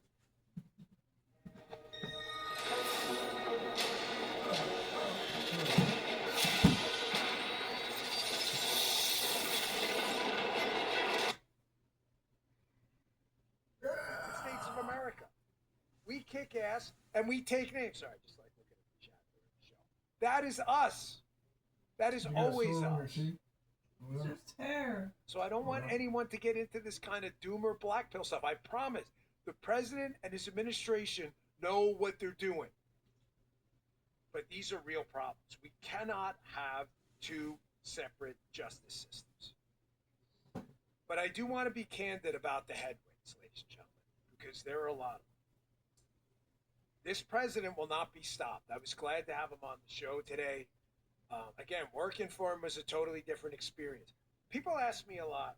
They say to me, they go, Dan, was it everything you expected? And I said, well, nothing's everything you expect, right? I think the only way I can sum this up A lot of you are parents, right? In the chat, I see 91,000, 13 minutes in, 91,000. Yes, yes. I had to refresh my phone there. Nice. Jump from 40 to 91. A lot of you are parents, right? If I asked you, hey, is parenting everything you expected? You can read it. Jim, am I right? You can read 1,000 books. Jim's sitting there off to the right, watching, observing, judging every time, always judging. I just want you to know that. He's also thinking about smoked meats. There we go. You can read every parenting book in the world. Come on, be honest. It's never what you expect. You are always going to get a couple curveballs thrown your way. Working for this president, even though I had known him pretty well, I don't want to exaggerate. I mean, not like we were coffee buddies, but we knew each other pretty well. This guy is just... Are you guys comic book fans? Like when I was a kid, I used to read the Marvel comics. You know, like Juggernaut? Juggernaut can't be stopped. Like he gets moving and no one can stop him. Like I think him and the Hulk fought or whatever. That's the president. He's the Juggernaut. He may not have the helmet. Juggernaut has weird look at helmet and stuff. He may not have the helmet. He's got the hair, but no helmet. Like that's the president. He is not going to be stopped. He is the Marvel comic Juggernaut. He doesn't want to hear your bullshit. Here's his favorite question. It's very simple. His favorite question with a question mark in it is why. I'm not sure we can do that. I'm not talking about like unconstitutional stuff. I'm talking about like why can't we save $500 million out of the FBI? I'm not telling you a specific conversation, but as an example, why not? Well, budget's a little. Well, why not? Well, make it work. Find it. But he doesn't want to hear bullshit ever. And I love watching these media jerkwads who don't know this guy from Adam, have never met him. They called him once on the phone, talk about, my sources inside. You got no sources inside. You don't got shit. What the hell was that? Somebody just like sniper get us or something like that? You don't know squat. You don't know anybody in the White House. Some disgruntled 18-year-old liberal got a job as an intern who brought the president's Mill-Aid one time, a cup of coffee. He's like, hey, let me tell you about my insight. You don't know shit. But this is why yesterday I was so livid at the doomerism that's going on. Man, accountability is everything. Yes, nobody should be like, trust me, bro. But we should also be realistic about results. Now, getting outside of the law enforcement bubble I was in for the last year and talking about in general, this was an unbelievable year one. Does anyone in the chat disagree? He's been in office a year. That's it. He's only been in office a year. He's got 3/4 of his term left. Simple math. Jim, am I wrong? 4 years, 1 down, 3 out of 4. It's not even meatloaf. 2 out of 3 ain't bad. 3 out of 4.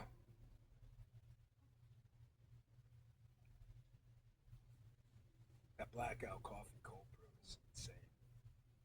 He's not even halfway done. He's not even close to halfway done.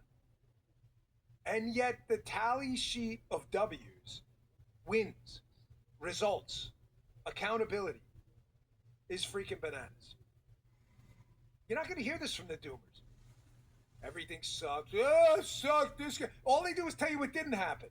I'll tell you what didn't happen. You didn't do shit. That's what didn't happen. You sat on your fat ass complaining all the time on Twitter, watching tentacle porn in your room, you loser, eating Twinkies and ding-dongs. You didn't do shit. I didn't see you volunteering while he was racking up these W's. Well, this didn't happen. Well, a lot of things didn't happen that are going to happen.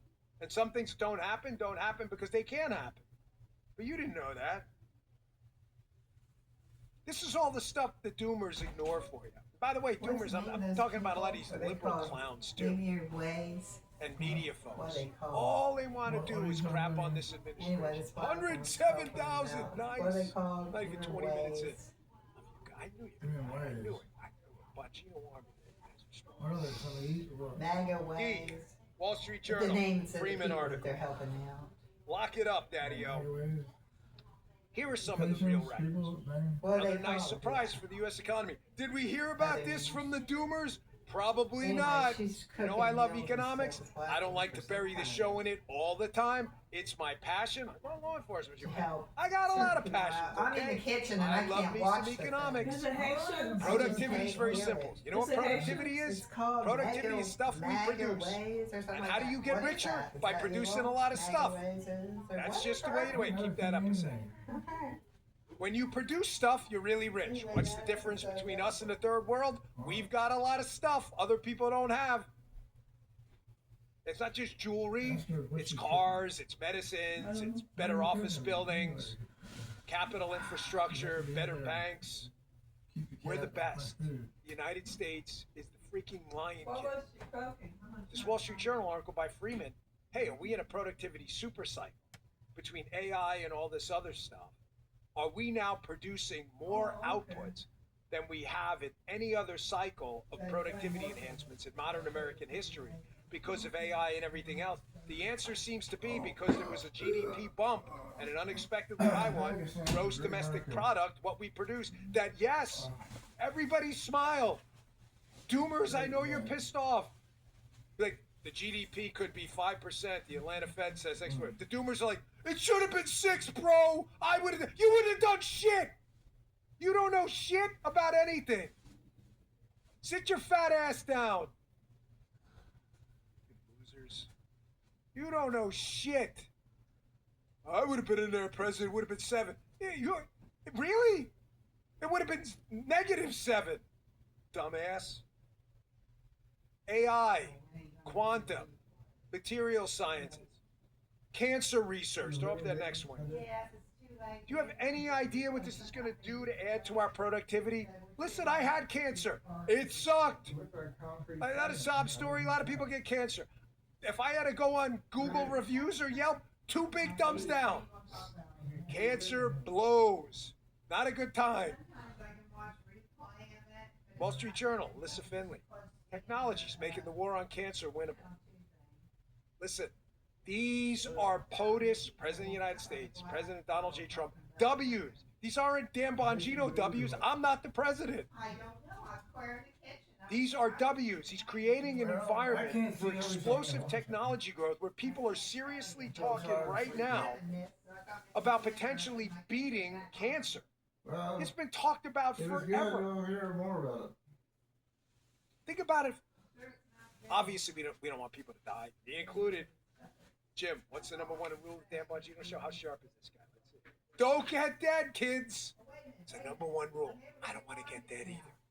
I don't want to get dead. He told me not to whisper. I just don't want to get dead. If people don't get dead, Welcome to the Della Express.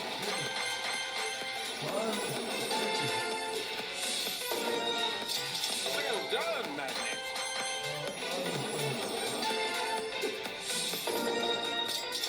Lucky me.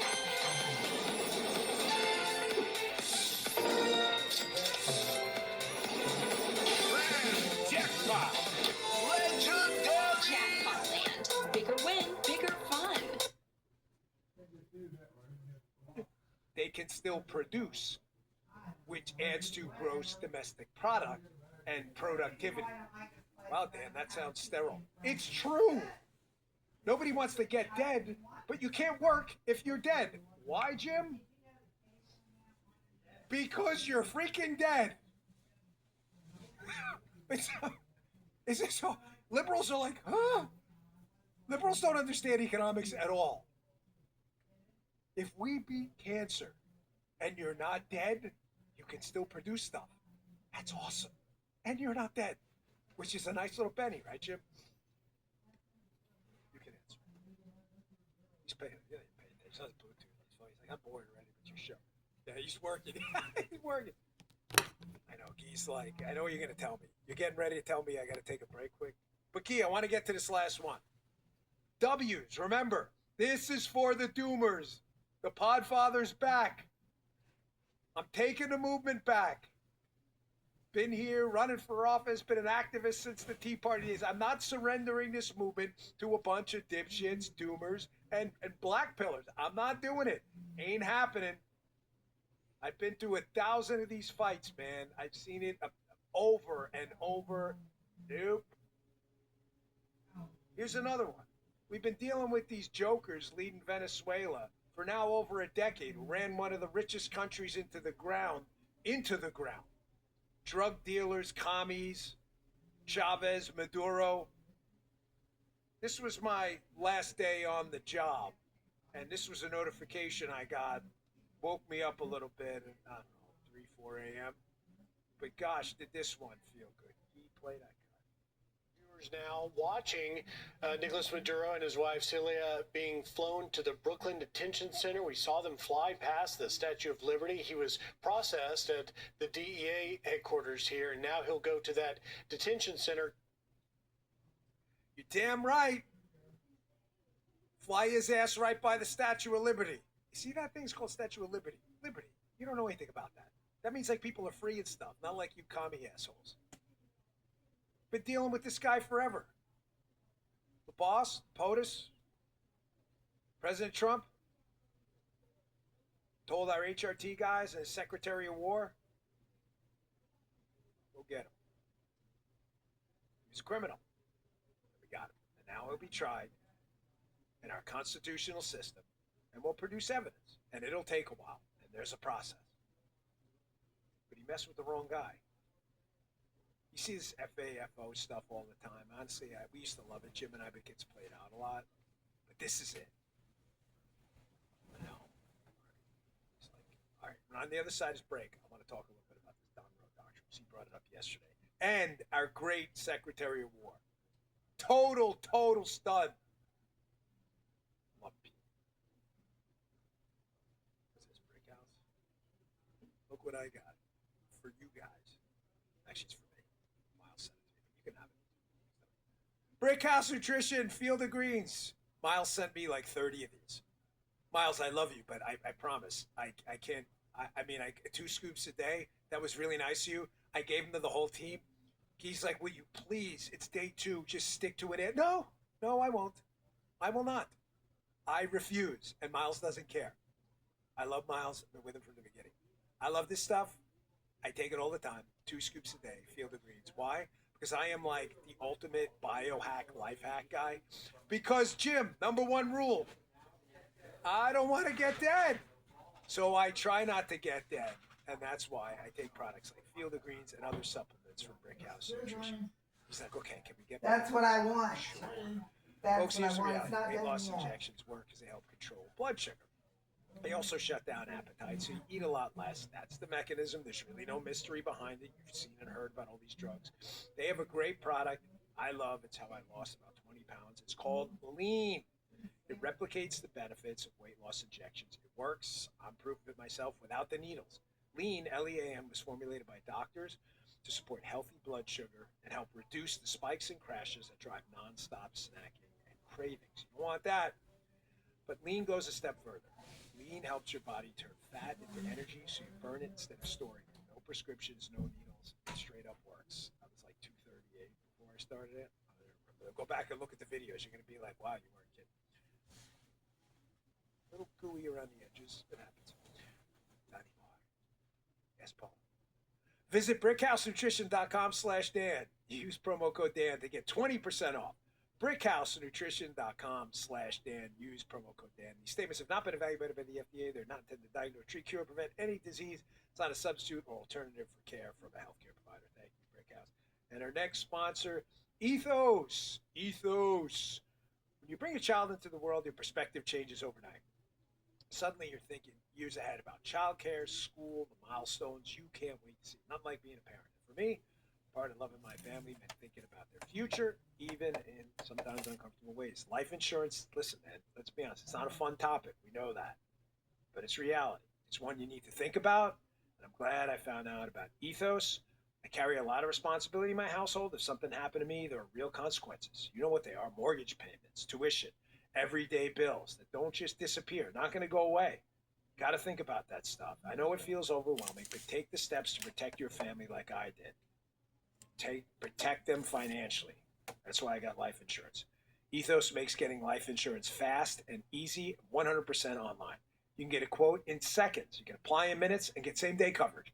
So medical exam, you just answer a few simple health questions. Protect your family today with life insurance from Ethos now by going to Ethos, E-T-H-O-S, ethos.com/Bongino. In as little as 10 minutes, you can get your free quote and up to $3 million in coverage at ethos.com/Bongino. That's ethos.com/Bongino. Application times and rates may vary. Thank you, Ethos. Man, we are crushing it today in the chat. Yeah, thank you guys.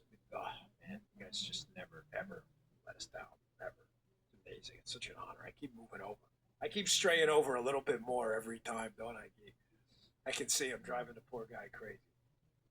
So, for the Doomers, this is your tutorial. This has been an amazing first year. We talked about a productivity super cycle. Do you have any idea what this AI is going to do? Here's the short answer. No, you don't, because I don't either.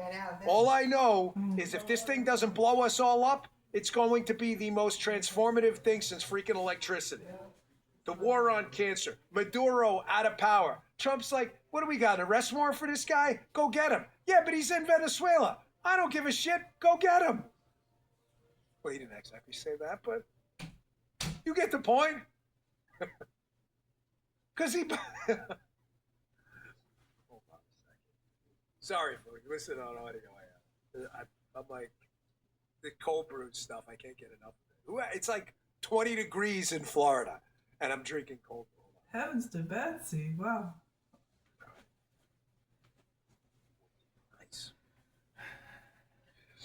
He believes in the Monroe Doctrine. You know, you had the Monroe Doctrine. Donald Trump's got the Monroe Doctrine.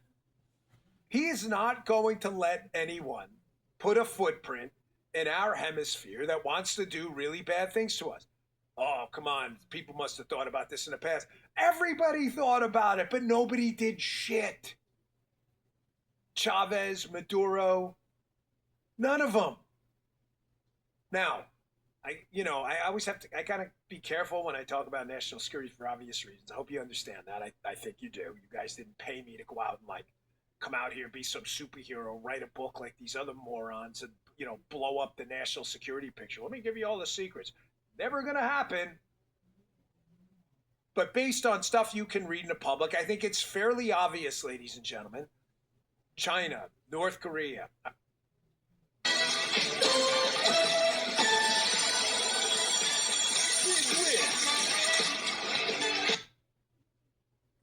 Iran, Venezuela, Cuba.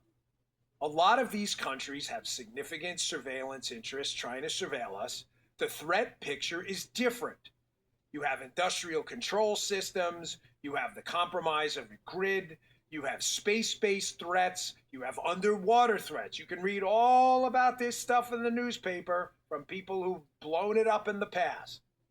You have traditional threats, ICBMs, hypersonics, drones. These are not threats, many of them, not all, but not threats that existed in the 60s. And they definitely didn't exist in the 1800s.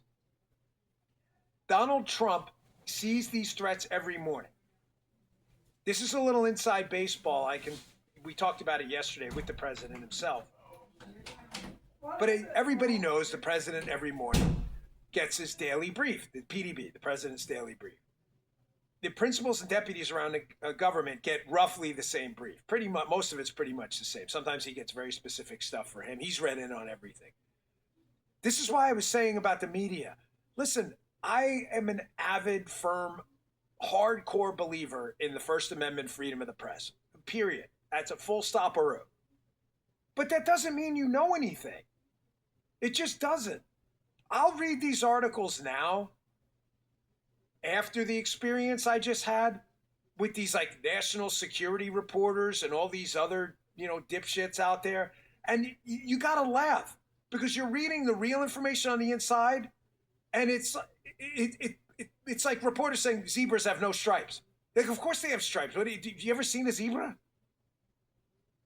They have no idea. I'm telling you, folks, whatever you think of the mainstream media, folks, whatever you think about them, the liberal hacks and goons in the media, it's 10 times worse. I'm not kidding. This is not like some clicky baity thing. I don't need it. I got no time for it. I'm just telling you, now having seen it, it is 1,000 times worse. You will read stuff in the newspaper that is so categorically wrong and ridiculous. You're like, they got that from like a janitor in the basement of the White House. Here's a guy who does know the threat. And I got to tell you, it was an honor to work with him. He's been a friend a long time, but working with him was different. Whether it was Golden Dome or other projects or working with his people. You all know our Secretary of War, Secretary Hegseth, an amazing guy, a patriot. But he understands, like President Trump, that we cannot allow things in our hemisphere that we would have maybe 50, 60 years ago because the threats are imminent, they're acute, they're persistent, and they're here now if we don't get rid of them. What Secretary Hegseth also understands is that the days of the United States government having a monopoly over technology are over. We are going to have to work with private sector companies, drone threats, cyber threats, all of it. Folks, there's no way around it. You've got companies out there we may not like, but they've got trillion-dollar budgets, and if they have assets that can keep us alive and prevent New York and D.C. from going boom, we have no choice. We don't. Here's Secretary Hegseth yesterday in a speech he was giving. I picked up as I was putting the show together. I loved it, where he's talking about their cooperation with these private sector enterprises to get the best military technology possible in the hands of our amazing patriotic thank you to our warfighters. Check this out. Your building here at Merritt Island is a core function of the arsenal of freedom. You see, the arsenal isn't just about door kickers or guys dropping precision bombs, although we like those guys very much. It's not just about intel analysts and mechanics wearing camouflage. They're all important to our nation, to be sure. But look at the thousands of square feet that make up this production site, where you produce the next generation of launch vehicles and spacecraft, like the New Shepard launch vehicle and the Blue Moon lander. I just had the privilege of also meeting with Administrator Isaacman over at NASA. And your work here, along with his, will help President Trump accomplish the national security policy objectives at record pace, including critical projects like Artemis. And you're exactly right. We're going to make space great again.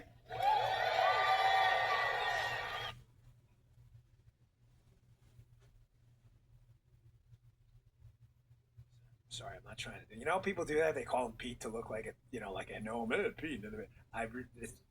I'm sorry. I'm not trying to do that. I hate that shit. It drives me crazy. My buddy Johnny. It's Director Ratcliffe. So I hate that. I can't stand it. It drives me freaking bananas.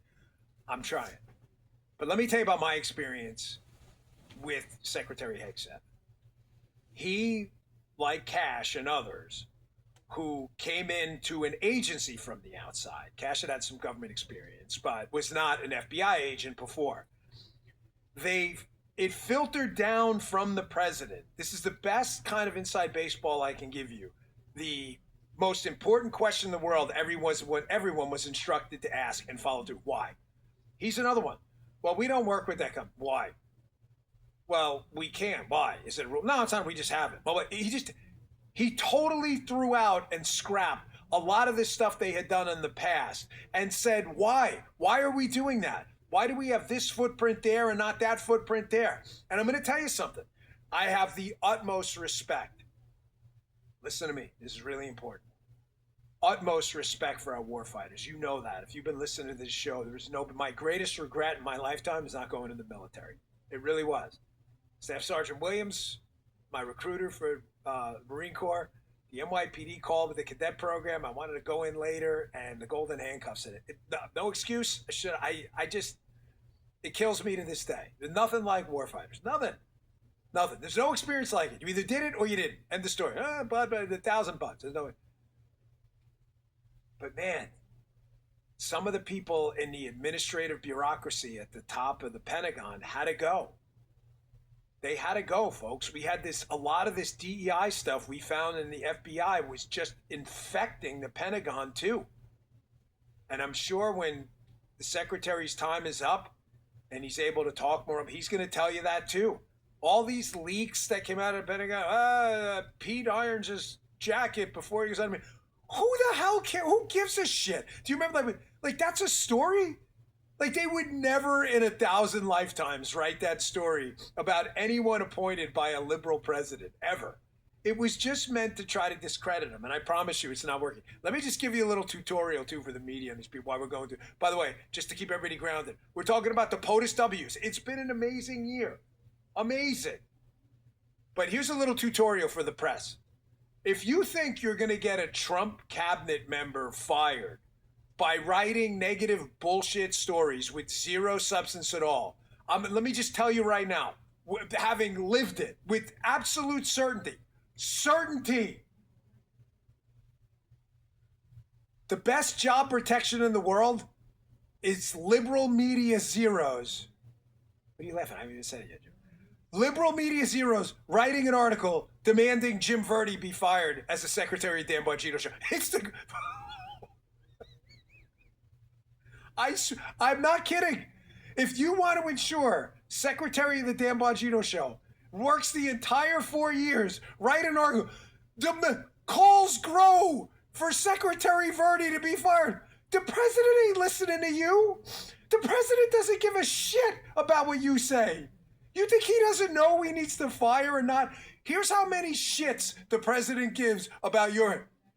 What number is that, Jim? 0. That's a freaking 0. He does not give a shit about what you say. Do you hear me?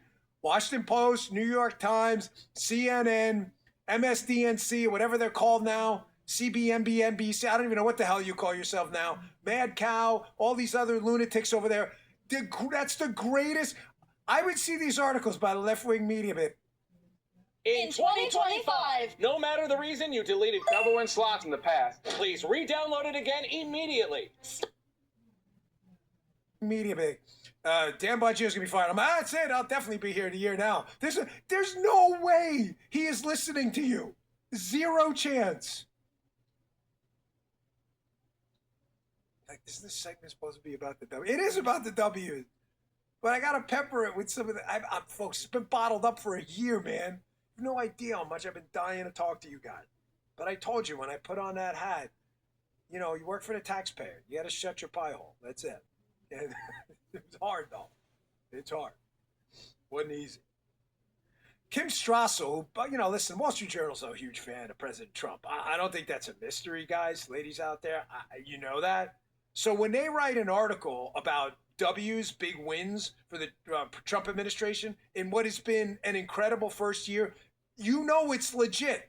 They're in no rush, believe me, to polish up any aspect of the Trump administration. Not that they need it. But the Journal is in zero rush to do that.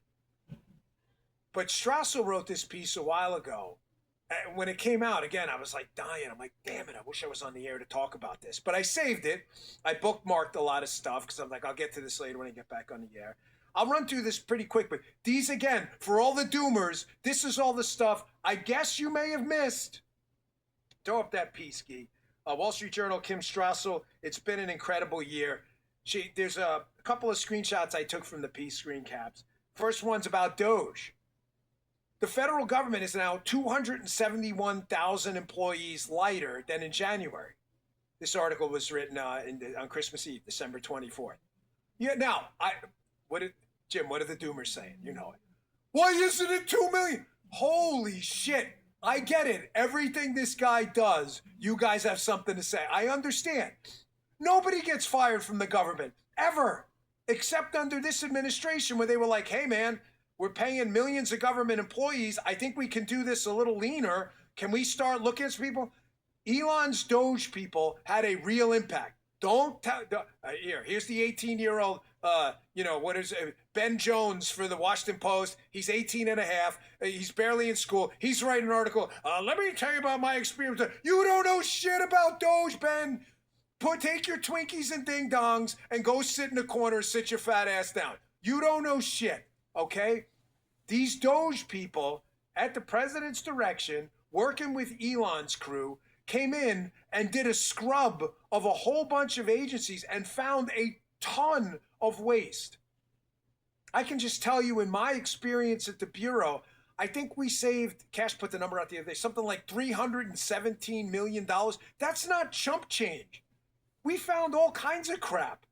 We found it was like these, I don't know what you got, like news subscriptions or something.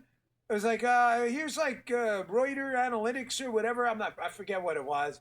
I was like, how much is that costing? I'm like, when was the last time someone opened that to look at it? 1942? Like, really? Folks, this is everywhere in the government. And again, it goes back to the doomers. Like, oh, well, we could have fired more. Nobody's ever fired or let go anyone in the government, like ever. Trump administration comes in. We're now 271,000 employees lighter and growing. Those are fewer people you have to pay for and finance. That happened. I get it, doomers. You could have done better. I know. You could have done while you're sitting there, playing Madden 2026 or whatever. I understand. You would have done better. We get it. We know. There was a whole culture change when Donald Trump got elected and worked with Elon with the Doge guys. I saw it. I saw financial folks in the Bureau and elsewhere, in the Pentagon and elsewhere, freaking out. Like, oh my gosh, we're actually going to have to justify a lot of these expenses. Don't tell me what I saw. I saw it. And then when you got to justify expenses, all of a sudden, crazy expenses start disappearing. Here's another one from the Strassel piece. Incredible first year. I wanted to cover this yesterday before the president came out. We just had so much to talk about. What about taxes? The Democrats wanted to raise your taxes. That's just a fact. It's not my opinion, folks. The Democrats wanted the Trump tax cuts from his first term, the 45, to expire. They wanted them to go away. Well, the president wasn't having that, got them extended, and here's Strassel. It spared the nation a massive economy-harming tax hike on January 1st. Yes, it did. I get it. Doomers, liberals, I totally understand. Well, I would have cut taxes. Again, you didn't do shit. Ass, seat, nothing. You did nothing. You drank a can of cheap beer and sat there and threw the empty can and go, I would have done different. You would have done shit. Get rid of this clutter. This now. is just the first Throw it year. in the dumpster. You would have had your taxes go up dramatically if these goon Democrats had their way. You'd be paying for probably 1 million more government. Stop yelling like the leftists. Here's another one. Government red tape. We know how much everyone loves red tape. Everyone loves paying for lawyers, right? You fill out 5,000 government forms to dig a ditch in your backyard because of the waters of the United States rule. It rained, and 17 years ago it attached to a tributary that leaked into a river. So it's going to be $1 million for the permit, Jim, in your Texas backyard. Don't even think about smoking meats next to that water pond. What is he? That was a real thing, by the way. I'm making that up. Here, President Trump's administration, first year. Regulatory cuts. He promised a 10-to-1 deregulatory ratio. 10 rules out for every new rule they put in. But get a load of this. Here's what President Trump did. 646 deregulatory actions compared with 5 regulatory actions for a ratio of 129-to-1. That's a savings of $600 in administrative burden per American. I get it. Liberals, media clowns. I understand. Oh, we would have done better. Again, you wouldn't have done shit. You would have written about it. That's all you do. Big people do big things. Little people talk about big people who do big things. Fact. This is just the first year. Year 1. That's it. We're not even into halfway through his term. You may say, well, wow, Dan, that's an impressive couple things you talked about there. Maduro, war on cancer, productivity super cycle, private sector productivity, working with the Secretary of War, government leaning out, red tape leaning out, our taxes getting cut. No, I'm not even done. I still got a couple more to tell you about. Guy should be on Mount Rushmore. He's not even over yet. Not even done yet. Just start chiseling. Start chiseling. Jim, you a chiseler?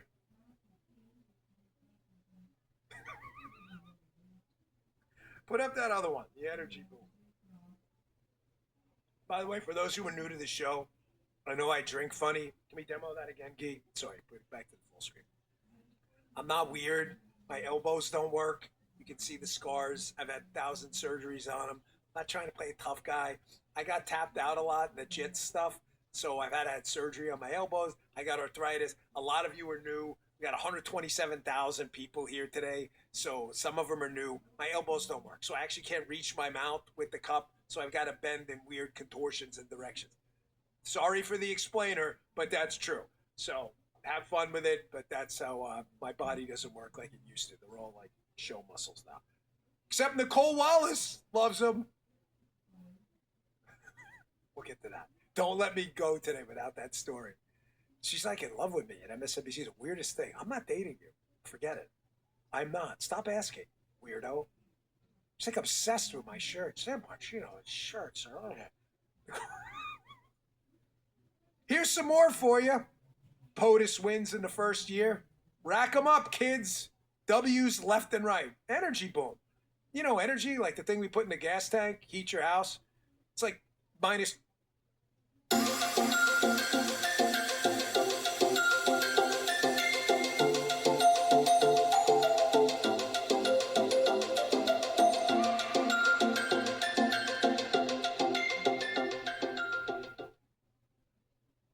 Minus 20 in Florida right now. I had to turn the heat on for the first time, even though we had heat. I had a button. I'm like, look at that. We got heat. Crazy. I've never used it before. Freaking pool almost froze over. Thank God there was salt in there. The U.S. is now producing 24.2 million barrels of oil a day. That's a lot. So let's put it in perspective. That's more than Saudi Arabia and Russia combined. No way. Yes way. And 108 billion cubic feet of natural gas a day, as much as Russia, Iran, and China combined. That's the Trump agenda, not the damn Bongino. I wasn't the president. I just did the law enforcement stuff. I told you this show wasn't going to be all like FBI stories. We'll sprinkle them in. We'll have some fun with it, just like we did with my prior lines of work. But this is not that show. This is a show about politics and culture and liberty and freedom and advancing the cause. And I can tell you right now, this guy in the White House, President DJT, is kicking ass and taking names. Those are facts. We are producing a shit ton of oil and natural gas, more than the biggest oil and gas producers in the world. Where do you read that story with the doomers and the lib media? They're like, if I was in charge, I'd produce 27. You didn't produce shit. Again, for the umpteenth time. Fat ass sat in the seat and did nothing. Smoking a cheap cigar, drinking a cheapo beer, like the beer Homer used to drink in The Simpsons, and you threw the empty can at the screen while doing the Leo DiCaprio Giphy. You know the Giphy? If you're on Twitter as much as I am, you know exactly what I'm talking about. A Giphy. Guys, thank you. You know what you're texting me right now. I appreciate the compliment. You didn't do shit. Leo DiCaprio Giphy. You just pointed at the screen. The Trump administration did this, not you. You just complained. Here's one more from that article. This is a doozy, and I lived through this one personally. The DEI, which is a rotting, metastasizing cancer in the federal government. This diversity, equity, and exclusion. It's inclusion. No, it's exclusion, because you exclude people you don't like. You have to fit a preferred category for the liberal narrative, or they hate your guts. What? Trump administration dismantled government DEI offices and programs, enforced new standards on federal contractors, You mentioned Homer and brought actions against universities. He's a character, isn't he? Was he president? Over the question of No, anti-Semitism The and other Simpsons. things, which is disgraceful and Right, disgusting. it's a cartoon, you know. Stance on that. Where We're it's talking that about Homer live. gets drunk. In case it's any mystery to anybody out there. That is terrible. Folks, the all DEI culture change was profound from day one. Isn't that awful? Day one. Doesn't feel. I'll just give you my experience. Again, we work under the Department of Justice, the FBI. Is alcohol If you not look at good the for FBI you? seal, Next time Department you of go, Justice on top, next time you go, bottom, you put my on our own seal. We work for the Department of Justice. I was there, I don't know, a couple months or so. Media, of course, That's wrote a kind of story a about it low-grade because, poison. you know, these leakers who I Yeah, addressed they drink yesterday too told much. us I make it all the inside the time. You're government. gonna get very sick. A whole bunch of kids. They leak everything. They leak like Dan Bongino drank a Diet Coke. I don't even drink Diet Coke. It was, I'm not sure that would happen, but it would have. The DAG, the Deputy Attorney General, Blanche, he put out this email like, we're not doing pronouns in anybody's, because people had all these. Well, you would get these emails, Jim. I'm not even kidding. You get these emails like pronouns like they, them, she, shall. No, we're not doing that. We're not doing that. So Blanche was like, no, there's no, we're not doing no. Here's the liner. It'll be your name. It said like your name and your title. Like that's it. We're not doing like inspirational quotes in there. Right? You get some of these emails, and they'd be like, "The wind bloweth over the South Sea." Get that shit off your email. It's a government email, you goofball. We don't need your inspirational quotes. Hey, Put it on your tombstone. The wind bloweth over the South Sea with a rose gold horizon. Get that shit off your email. Tom's like, no more. I'm just telling you my experience. This was throughout the government. Secretary Hegseth over at the War Department did the same thing. No, we're not doing this DEI. And then a bunch of whiners in the bureau started complaining. Oh my God, you're making us do a pull-up? Yeah, man. God forbid you actually have to pull yourself over a fence in a foot pursuit. Shit, I mean, who would need to do that?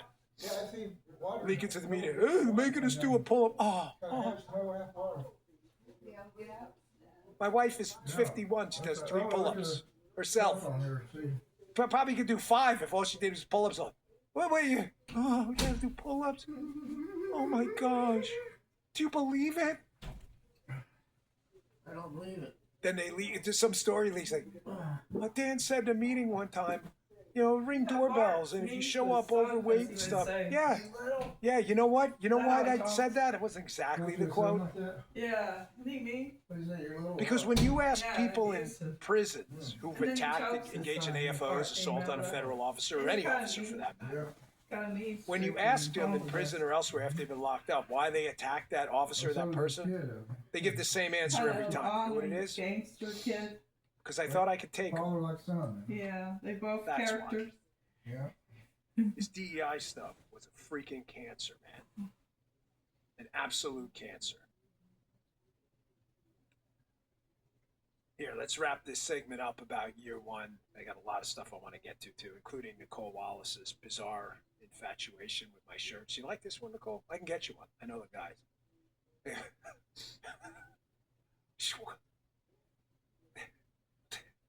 It's cold tonight, though. You know, it's getting warm today. Here was a tweet I put out a while ago, just quick. Again, this is just the president's first year. Energy, war on cancer, productivity supercycle, taxes going down. What about this? Keith, throw up that tweet. Whenever you guys get around to it, there you go. Hey, thanks, guys. I know a chat will be like, leave the guys alone. It's like a union for the crew here.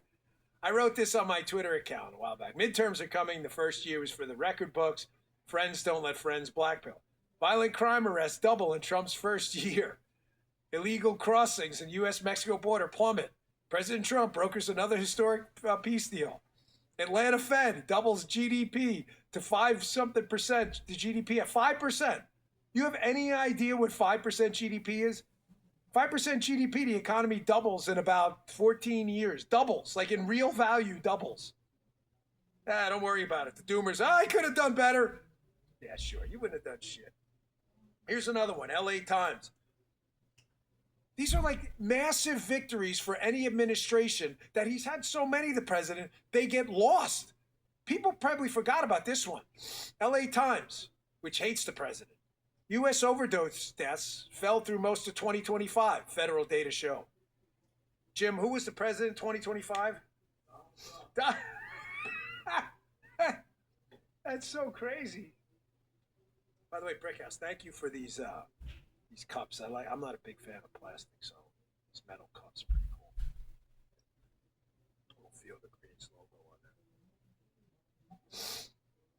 Here's one last one too. Wall Street Journal. United States, world's sole superpower. Again. Who's the president now? Sir. They'll ignore all that. They could have done better. Folks, I want to get to this next. I'm going to take a quick break, but in my year away from you all, and gosh, I can't say it enough, I really missed you. In my year away from you all, I had to, keep my opinions to myself. I was not paid for that. I can't say it enough. And it's hard because, a lot of life losers and grifters and stuff. Yeah. I think they thought I wasn't coming back. I don't know why they would think that. And I think they thought, we'll just mess with them. That's never really worked out for anyone, like ever. But some of the stuff I saw really like ate me alive inside. One of them I just saw the other day. So I know you've heard this Billie Eilish thing 1,000 times, and I don't do a lot of this like pop culture stuff because I don't really care most of the time about this this garbage.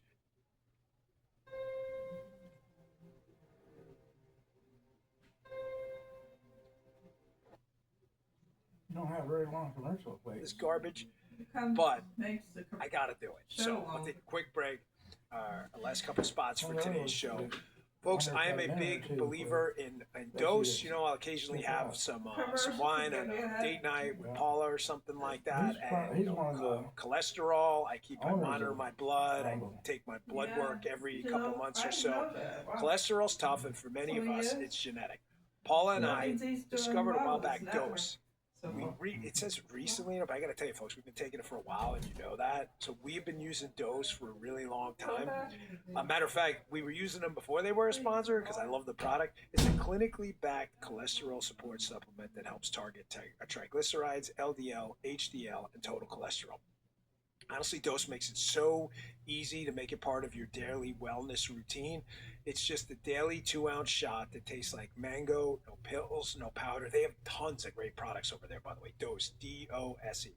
Dose uses ingredients like turmeric, coenzyme Q10, amla, and other naturally occurring ingredients, and it gets delivered right to your door.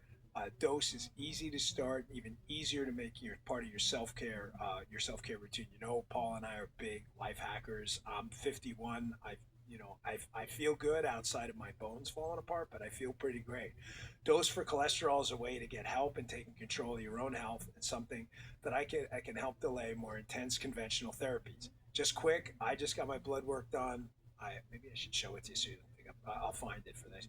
My cholesterol was 165. That was it. So I have the lab results. I'm not going to fudge them. It gets delivered right to your door, getting the support you need for your health easy to stick to. You want it to be easy, right? Right now, new customers can save 35% on your first month by subscribing and going to dosedaily.co/Bongino and entering Bongino, Bongino, at checkout.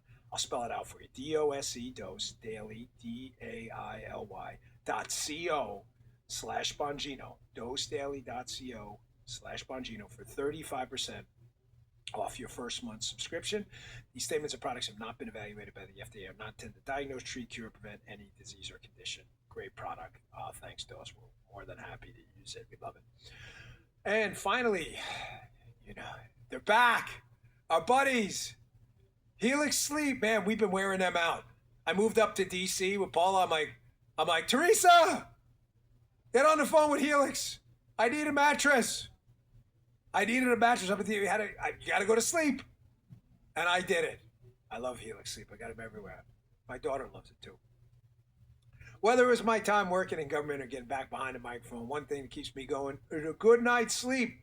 Not only for mental clarity, but also for my physical health. Got to clean out all that lymphatic, all that stuff that builds up in your brain overnight. I rely on Helix. Paul and I have had our Helix mattress for years. We've had a few of them, and we're really happy we made the change. Helix matches you with the perfect mattress based on your personal preferences and sleep needs. Makes buying a mattress super easy. You can have confidence with your match with seamless returns and exchanges. The Happy with Helix, Helix, Happy with Helix guarantee offers you a risk-free, customer-first experience designed to ensure you're completely satisfied with your new mattress. Even my guys here in the studio, they all have Helix. They love it. They got their match. Go to helixsleep.com/Dan for 27% off site-wide. HELIX. That's helixsleep.com/Dan. Get 20% off site-wide and make sure you enter our show name after checkout so they know we sent you. helixsleep.com/Dan. Good to see you guys back. So, in the year away, again, I read a lot of stuff, and I'd be like, oh, man, I want to tweet about stuff so bad. And you know we don't do a lot of celebrity bullshit because nobody really cares. I don't really care. And I say this regarding all celebrity political opinions. While I would rather have you on our side as a celebrity, like we want to get people to vote for liberty and freedom and our ideas, right? It doesn't exclude you if you're a celebrity by any stretch. I get that. But I just don't put a lot of stock in celebrity opinions for the same reason I don't put a lot of stock in media opinions, because they just don't know shit. So why would I listen? I mean, it's like taking a course in like endocrinology from a car mechanic. He may be a brilliant guy. Most of them are, especially with these cars now. But they'll be the first to tell you, like, I'm not an endocrinologist. You don't want me doing brain surgery. I don't know anything about brain surgery. The media and celebrities know absolutely nothing about national security or politics. Zero. So this happened the other day. I ran in. I'm like, guys, you got to pull this for me. You know this Billie Eilish lady, a singer, apparently?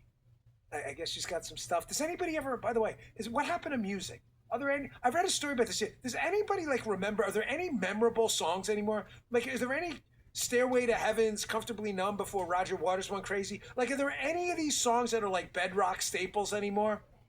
Silver Springs. Like, what's this? I know she has that one famous song. I don't even know the name of it. If I heard it, I'd know it. But so Billie Eilish is at what was the awards? Was it Grammy Awards? Grammy. I'm sorry, guys. I honestly don't even know. I thought Oscars. Who the hell knows? That's how little I watch this crap. She gets an award for like Best Life Loser of the Year or whatever it was. I don't even know the categories. Dipshit of the Decade. I mean, I don't know. I don't know. I don't really care. So she's up there getting the award. And here's Billie Eilish on of course, everybody was like in the screw ice mode. So here's what she said. These celebs, they kill me. This is hilarious for all the wrong reasons. Check this out. No one is illegal on stolen land.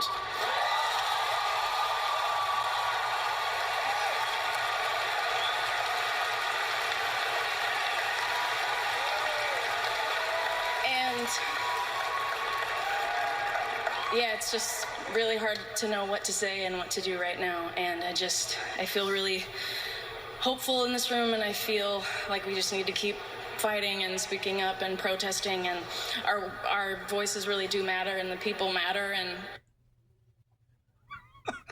Gee, I love this one.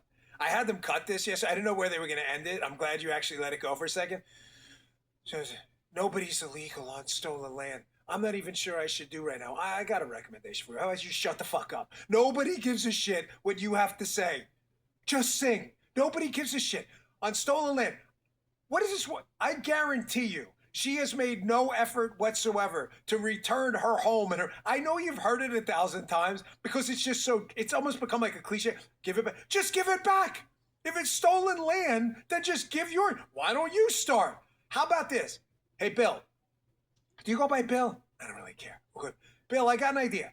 You're probably worth, I don't know, 10 million, 20 million. I don't know. I'm not a singer. I don't know the revenue model. I know this revenue model. I don't know. She's probably worth 10, 20 million. How about you go out? Don't even turn over your house. I'm not even asking you to do that. Take about 10 million, go buy up a bunch of like lots, and then return them to the people you think they were stolen from. Well, I don't know who this. Of course you don't. Nobody else does either. People die. Tribes went to war. Indian tribes went to war. We went to war with the Brits. The French went to war in Indochina. It happens all the time. There is no such thing as stolen land. There is land people live on, and there's land people don't live on. Okay? This stolen land bullshit in the United States. Give it back. All these universities, they start off there. They do these university ceremonies and graduation. They're like, we're going to do a land acknowledgement. Here are 72 generations of people who lived here. Dude, a guy lived in my house before I bought it too. Did I steal it from him? Are you people morons? Bill, Go buy up some land and just do a genealogy thing or whatever. Dig up the soil to see who's, do a DNA test on 27andMe or whatever the hell it is, and just give it to. I'll tell you what. I promise you, Bill. I will do another segment on the show and extend mad respect to you. I will be like, hey, at least she's not a shit talker. She won't do it. She's not. No one's illegal on stolen land. Actually, we have this thing called the law. You are illegal. If you violate the law to come here.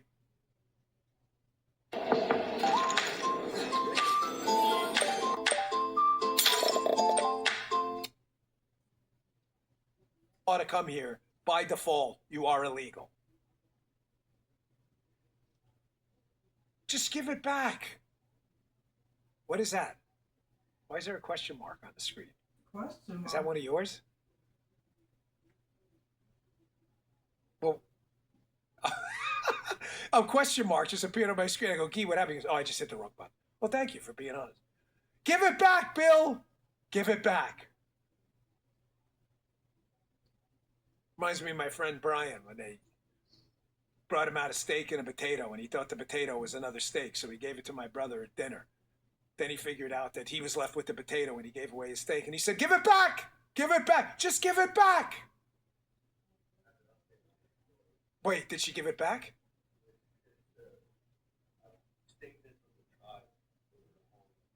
Okay, this is a live time update. The Tongva tribe reacts to Bill, Big Bill, remarks about stolen land. As the first people of Greater Los Angeles Basin, we do understand our home is situated in our ancestral land. Eilish has not contacted our tribe directly regarding her property. We will follow up today. Yes, I love you, the member of the Tongva tribe. You guys are heroes. That is incredible. Yeah, please follow up and make sure she returns that stolen land. Brilliant, brilliant. What's the Alinsky rule, right, guys? Rules for radicals? Hold them to their own standards. Show us the way, Bill. Show us the way. Here's another phony. I hate bullshitters. I hate it. And talkers who don't do stuff. Like, go do stuff or shut your pie hole. Here's another one. Wall Street Journal. Mitt Romney, a guy I got to tell you, I really can't stand. I'm like embarrassed I voted for this guy. I mean, we really had no choice. It wasn't like the alternative was any good. But I got to tell you, like, of all the votes I've taken, like, this one's the worst. I didn't have much of a choice. We were all kind of in a pickle with that one. It was like, remember I told you level 10 decisions, the shitty decision and the shittier decision, trying to find out which one? He was Romney back in December. I was still on the job, complaining that he doesn't pay enough taxes. Holy Moses. Dude, just cut the check, just like Big Bill. Give your freaking property back to the Tongvas. We love the Tongva tribe. Give them back to Tongva. Give them back to the Tongva tribe.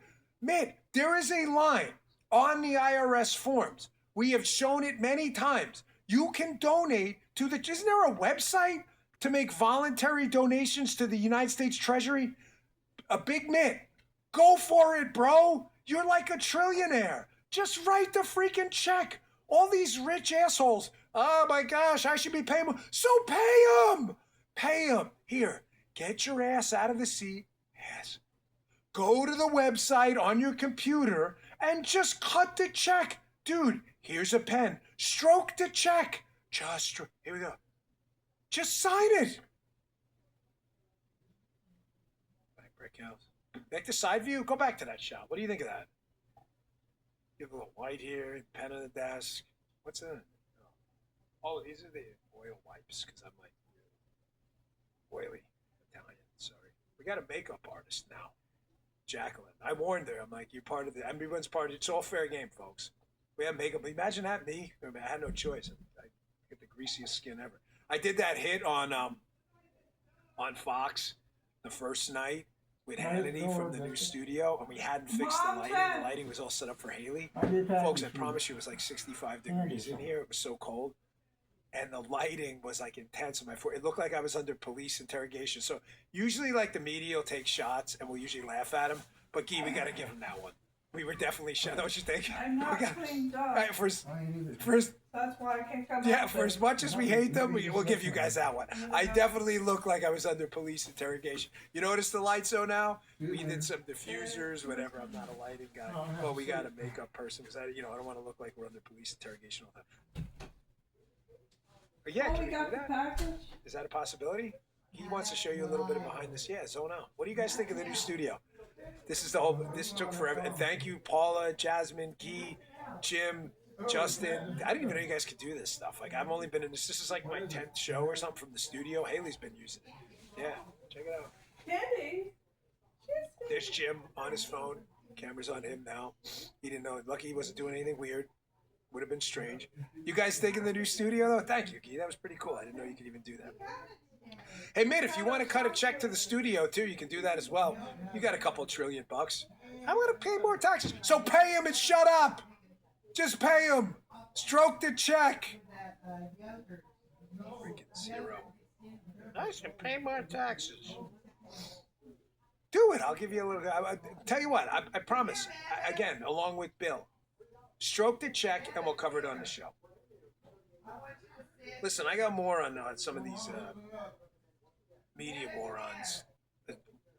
Why is it on my mind so much, too? Because, again, like when you see these stories from the inside and these perilous national security threats that are going on every day, and then you see how the media writes about President Trump like he's some kind of a moron and they have more information than he does, it's like really seriously like offensive.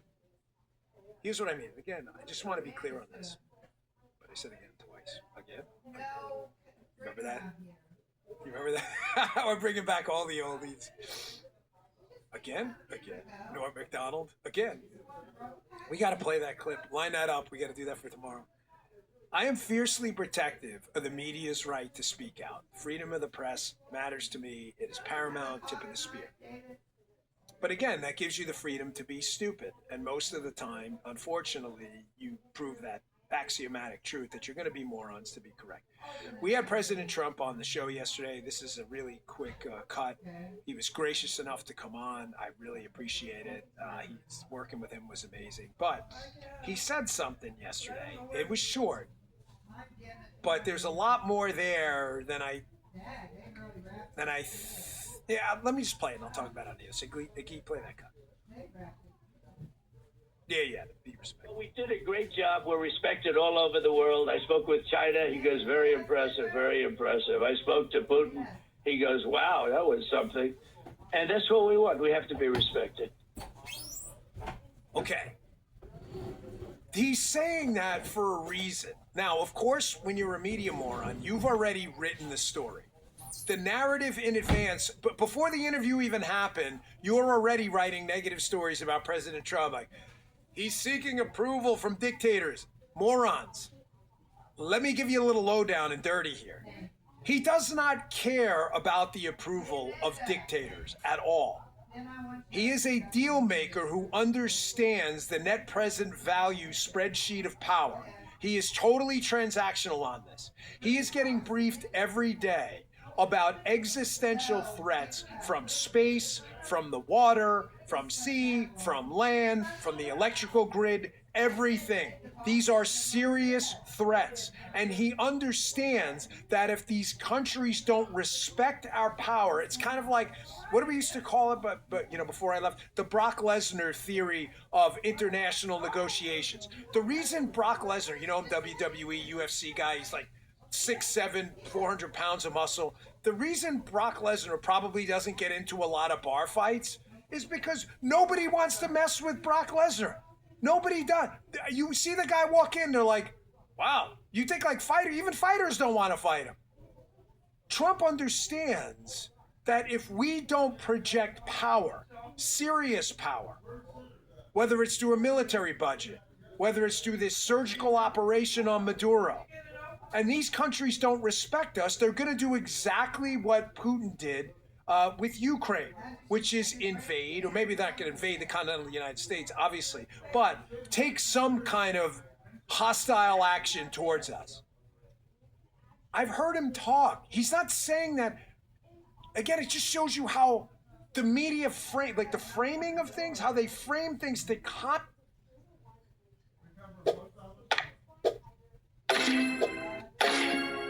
Good. Good.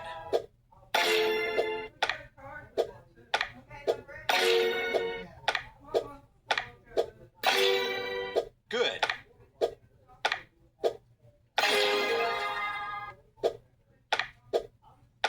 Color block. Puzzle game.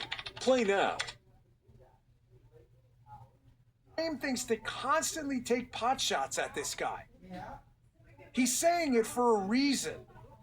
He talks to these leaders completely different than you all hear in the public discourse.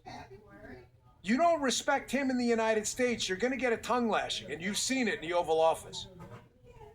By the way, we'll see what happens with Gustavo Petro from Colombia, who's at the White House today. I don't think they're doing anything publicly, but Petro better get his act together too. I'm telling you, the president is in a I take zero shit mode. Here's why, though. Put that Wall Street Journal article. Here's why we need to be respected. I know, again, the media, oh, he's kissing her. You don't know anything, morons. Folks, the AI and cyber attack threats. I was going to address this at the end of the show, but I'll address it now. Again, speaking in just high-level atmospherics. This is real. It's not a joke. It's not the future. It's the now. These are very, very real threats. I've been discussing it on my show before I went to my job, the bureau job, and now that I'm back. These are very real threats. Some of them are MAD type threats, mutually assured destruction type threats. If these countries do not respect us and do not fear President Trump's ability and willingness to respond, you don't want to wake up one day with the lights out. Trust me, you don't. So you can have 18-year-old Benny Jones at the freaking Washington Post taking a break from his tentacle porn routine to write about his national security ideas, or you can take the word of the president who's dealing with it every day. I'll take the latter. Folks, the threat is 360 degrees. It's up, it's down, it's underwater, it's everywhere. The president is dealing with level 10 decisions every day. I talked to you about this yesterday. When you're at that level, everything that comes to your desk is a level 10 decision. Everything. There's a shit decision and a shittier one. That is it. Every single level 1 through 9 decision is already being solved at the assistant director, deputy assistant director level. If it's at your desk, it's a level 10. There is no good answer, period. Go release this information on this guy, knowing he may flee, or don't release it, and then he does another crime. That's just a really simple overview, but that would happen all the time. What do we do? What's the answer? The answer is you better use your best judgment. The president is dealing with the level 10s even his principals and deputies and cabinet members can't fix. I'm not telling you accountability doesn't matter, media people. I'm not telling you anyone's above criticism. I'm just telling you maybe you should know what you're talking about before you constantly harp on every little word the guy says. You know he speaks in a very discursive manner. Here's another one, the South China Post article. Do you understand the economic war going on right now against the United States? They are trying to uproot our dollar as the reserve currency. You have any idea what would happen to interest rates if that happens? Folks, your mortgage would be 17% again. You have any idea what's going on with that? Listen, I'm a principal guy on this stuff. I got to tell you, I've always told you, I'm not a huge believer in tariffs. But having seen how the president implements the tariff agenda to use it to get back to a freer, more fairer trade environment, I get it. Here was his True Social post the other day on tariffs with India. There's the China article you can see trying to take away our reserve currency status. And the True Social post he put up about Prime Minister Modi of India.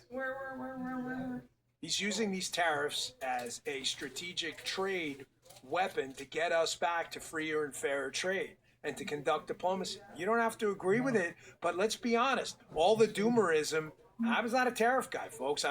Listen, you go listen to my shows. I've just put in tariffs in the search box. I've talked about it a lot. It was wrong.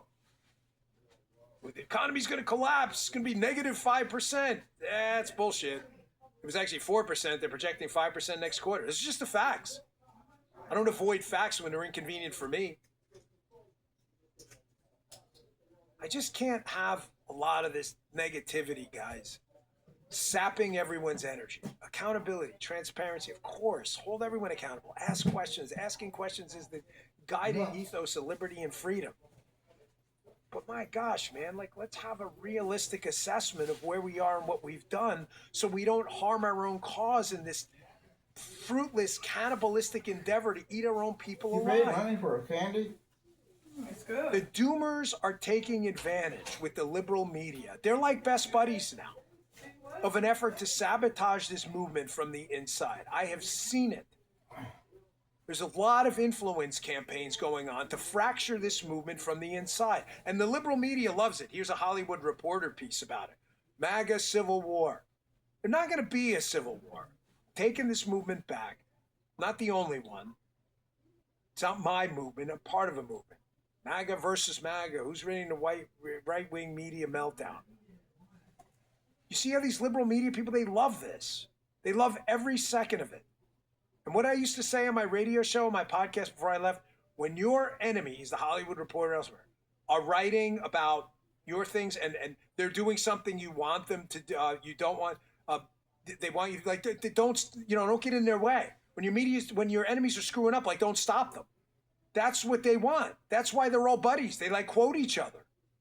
You've seen it over and over again. This is why this matters in the midterms. Well, of course the midterms matter. They're elections. No, they really matter.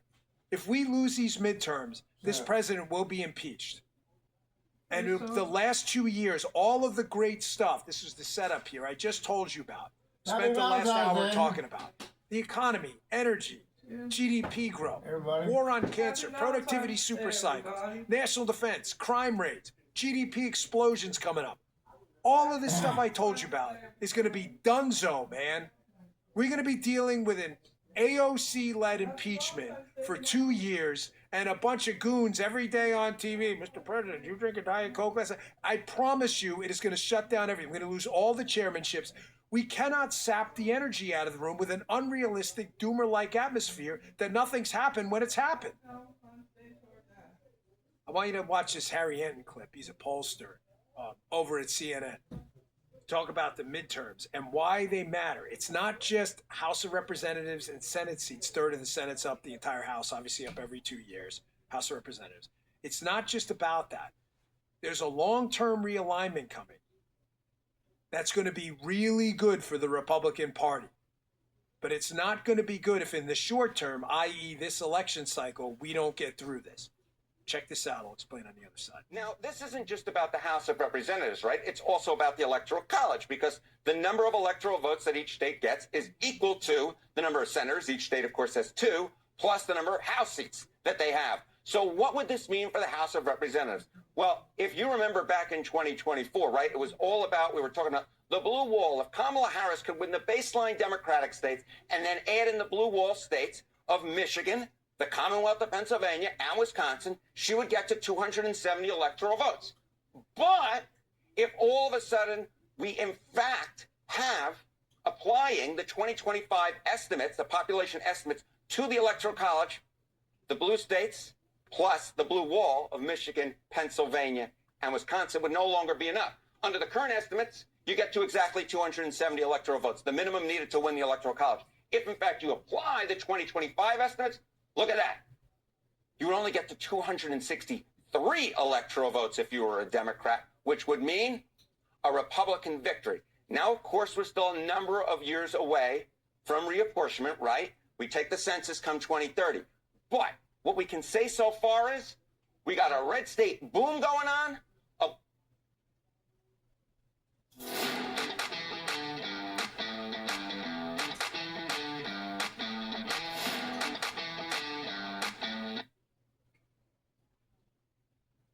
A blue state depression going on, people moving from the blue states to the red states. And if it holds for 2030, well, it would make the Democratic nominee for president's job of winning the Electoral College that much more difficult.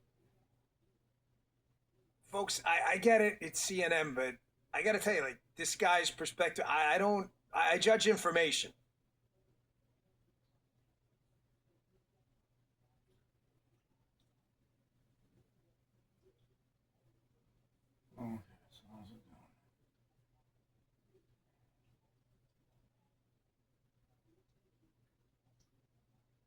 Okay, that's it. Harriet's information is absolutely accurate. Let me sum up what I'm about to tell you. The long-term trends for the MAGA movement, the Republican Party, and the conservative movement in general are spectacular. Why? Because people are moving out. I'm going to test Jim here. Jim, get ready. I'm going to see how sharp you are. We're going to see if Jim is in radio mode or if he's like a little foggy and needs some cobwebs. Jim, a lot of people are moving out of blue states. Why are they doing that? No, people freaking blew it. You believe this guy? Holy Moses, he blew it. The answer, Jim. Get on there. Yeah, show him. The answer? Because they want to. Come on, you guys in the audience knew that. He blew it. Totally blew it. Why are they moving? Because they want to. No, he is right, though. Sorry. I was a test. Sometimes you blow it.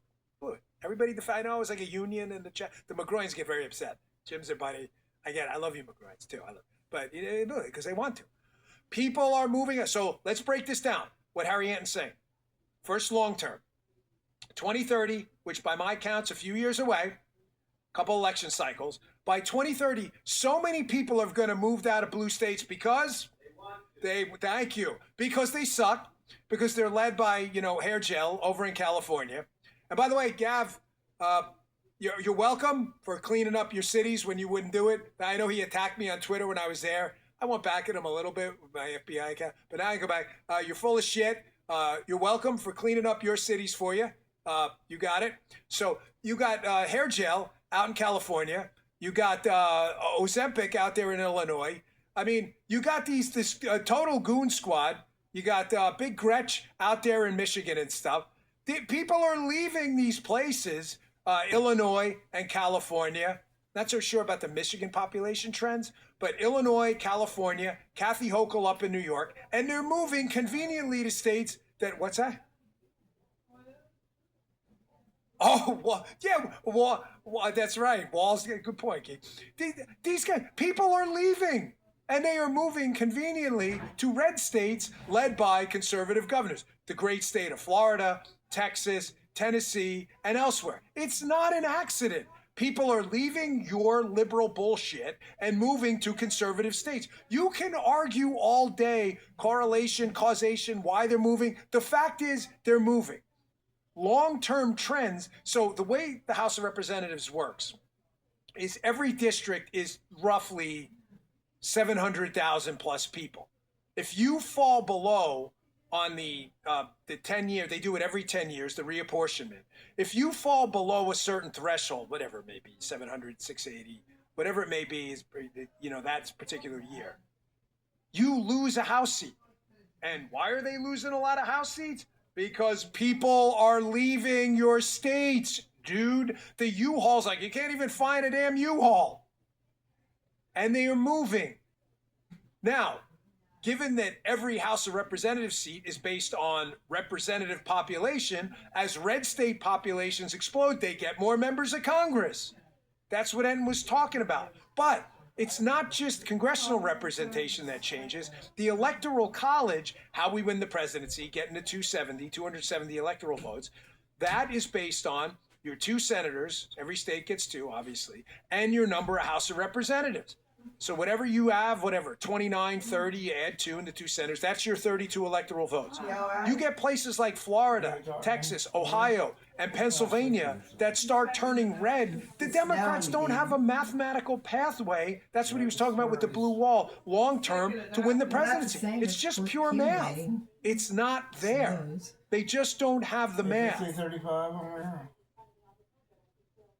Long-term sounds great. The cats can eat the batteries. The problem Why? I'll throw them away. As an infamous economist Okay. once said, is in the long term, alarm clock in the we're all bathroom, batteries went down. we live in the short term and we live in the Save now. my toes. And we've got I elections can't tell coming what up the temperature like is. now, like this Says year. 35. We have I got can't to do it. get through the short term first. But the snow's sticking because Folks, we cannot Well, I think have, it's I'm now. not telling you There's to not thermometers hold out there people. on the I patio. can't say that The enough. sun's shining on it. Keeps It's everybody full. on their toes, me The sun's included, shining. on the It's show. gonna be a little higher. I'm just telling you, What we they have forgot to to be do? realistic have about our this air first conditioning year. for the winter. There were Yeah, 100 supposed to be wins good. for every 4 or Yes. 5, I don't even call them think losses, they're but What things that are idiots. taking a while. Yeah, don't be surprised. I don't want people out there going, oh man, but I'm not voting, nothing got that. That's bullshit, and you know it. We have got to get through this year. Because if we don't get through 2028 We got any mail? Good name this for year them is. and get to I 2030, know what the good name for these workers they hire lazy folks. we could be in a lot of trouble. Yeah, that's We cannot deal with another BS we need impeachment. good people that are They're gonna impeach him for anything. How are we Tie gonna his hire shoes good wrong. We people? don't really like that, Has to so start with definitely the a high boss. crime and misdemeanor. You know it's gonna happen. Hiring the right people. The country doesn't have time for it. I just told you there were really persistent, deadly, everyday national security threats, economic threats to the dollar, trade war threats. We don't have time for this. Right? Too bad because if the sun This is show's heating up been the really thermometer, it's serious also today, heating up the snow. outside of On the a ground. couple Maybe don't help. Dan Bongino comedy breaks or whatever. But I definitely need to lighten this one up a little bit. I told you I wasn't leaving today without the House is just breaking news on Fox. House is holding a test vote on that government spending bill. You know we're in a partial government shutdown over DHS funding. By the way, we've held over 100,000 people for the last hour and a half, or 115,000. That is unbelievable. I love you guys so much, really. I mean, I feel like I know so many of you. Thank you, guys. In the chat, thank you. I really appreciate it. It means the world. I will never take you guys for granted. Look at me. Fokker, look at me. Seen the movie? I love you guys. Best. Here's that story I was telling you about before. This freaking weirdo on MSNBC is like in love with me. Nicole Wallace. Now that I'm back, Nicole Wallace goes off on freaking joke Dan Bongino, : wears t-shirts that are obviously too small. Zachary Lehman, Mediaite. This was December 28th. Nicole, again. Stop asking. I'm not going out we're not going to Nobu on a Friday night for some Wagyu hot rock steak. It's not happening. I know you've got this quiet little kind of boiling bunny obsession. I get it. We know you're a weirdo. We get it.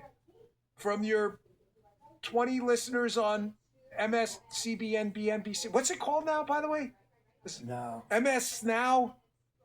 MSNOW. No. I get it. Nikki, the answer is no. Sweet cakes, I'm not going out on a date with you. I know you're constantly commenting about my shirt size and whatever size. I don't know what else you're going. I am not doing it. The answer is a flat no. I don't know what size this is, but I promise I'll make it smaller for you tomorrow. There are people out there who cannot get me out of their heads. I see them. They can't stop. I said to you yesterday, the greatest superpower in the world is the power to command attention. I learned a lot of lessons about that over the last year. That's why Trump is so powerful. No one's got a bigger microphone. It's the greatest superpower in the world. I'm not kidding. Even more powerful than I think the presidency. That's why he has both. Is the power to command attention. And my enemies, man, do I have yours. You just can't stop. Every day. I'm not going to tell you I hate it. It's good for me. But I don't solicit it either. Every day. Stu Thompson reached out yesterday, right? From the New York Times, reached out to producer Jim for his 10,000. Tired of that same old game night scene. Now there's a game that's bold and kind of mean. Build that wall. For his 10,000 piece on Dan Bongino. This guy, I better be in your will, Stewie. So Jim sent him back a response, and I noticed he only put, Jim, what was the response you sent back? You have that on your phone? What did the response say? Do you remember? He wanted some, he's like, Dad, I think you have a lot of enemies. Whatever.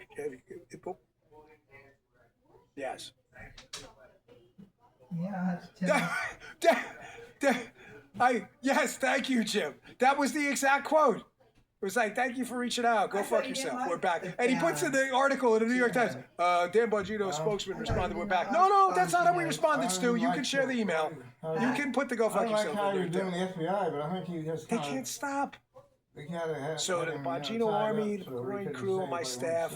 That's it. That's the email. Jim was nice enough to not dox his email. That is the exact email. Do you guys have that ready to go? Thanks for the questions. Go fuck yourself. We're back. There you go, Stewie. Stewie. Okay. Does he have pronouns in there? Xi Zhao? Did he have them in there? In his thing? We don't care. Well, actually, we do care. We just like. I'll put my sweater on. You guys are like obsessed with like we don't spend a second thinking about Stewie. We use him for show content, but they can't stop us. Nicole, his shirt size is too small. Why are you thinking about that? It's kind of weird, isn't it? Besides, I was joking from Queens. Everything was or national security, what it was. Schmediums. I thought it sounded like that guy in the bathroom. Here was one I saw when I was in there, talking about before how in the bathroom these clowns and jokers, they will write a story about anything as long as my name is in it, because they know there's money to be made. It is just an entire clickbait enterprise written around the whole Bongino Inc. operation. Put up that Washington Post article. This one, I rarely laughed about stuff because it was a serious job, but this headline was freaking hilarious. I read this in the Washington Post. It's a real story, by the way. This was December 12th of last year, so not that long ago. Washington Post. Secret meeting. Jim, secret meeting. Secret. This is a real headline, folks, if you're listening on Apple Spotify. Secret meetings between FBI and Ukraine negotiators spark concern. Wait, keep it up. I got to read the subheadline. Director Kash Patel and his deputy, Dan Bongino, met with the top peace negotiator in a pressure campaign to end the war. I read this. Someone sends it to me. I'm like, secret meeting? I'm like, the meeting that was on my public schedule, you can probably FOIA, that was attended by, and I think the Ukrainians took a picture. Like, what the are you guys, just to be clear, to the Washington Post dipshits that wrote that piece, who's on that? Who's that? What's his name? Like, is that the Benny Jones we were talking about before? Or Brian Jones or whatever that? Whoever wrote that piece, do you guys like, do you think the FBI, like, God forbid, Jim, you think the FBI has an interest in meeting with foreign, law enforcement folks and everything? Just throwing that out there. A little bit, maybe. Happens. Probably met with about 20, 30 foreign partners about law enforcement stuff. The Ukrainians are different. We had a meeting about like drones and the threat stuff. They took a picture. It was on the schedule. There were like interpreters, people that were secret. Here's the best part. The meeting wasn't even in the secret part of headquarters. It was in like the dining room. These people are such clowns. Who was it? John Hudson, Siobhan O'Grady. Oh, Perry Stein. Perry Stein's back. Dude, secret meetings. This is why, like, they're reaching out for comment. Like, I don't have how do you argue with stupid? Secret meetings. Secret meetings. I love that they do that, acting like I was negotiating a peace deal with Ukraine. Folks, listen, for as important as my job was, and I'm very proud of it, I was not negotiating a freaking peace deal with Ukraine. I'm not Marco Rubio, Secretary Hegseth, or the President of the United States, Donald J. Trump.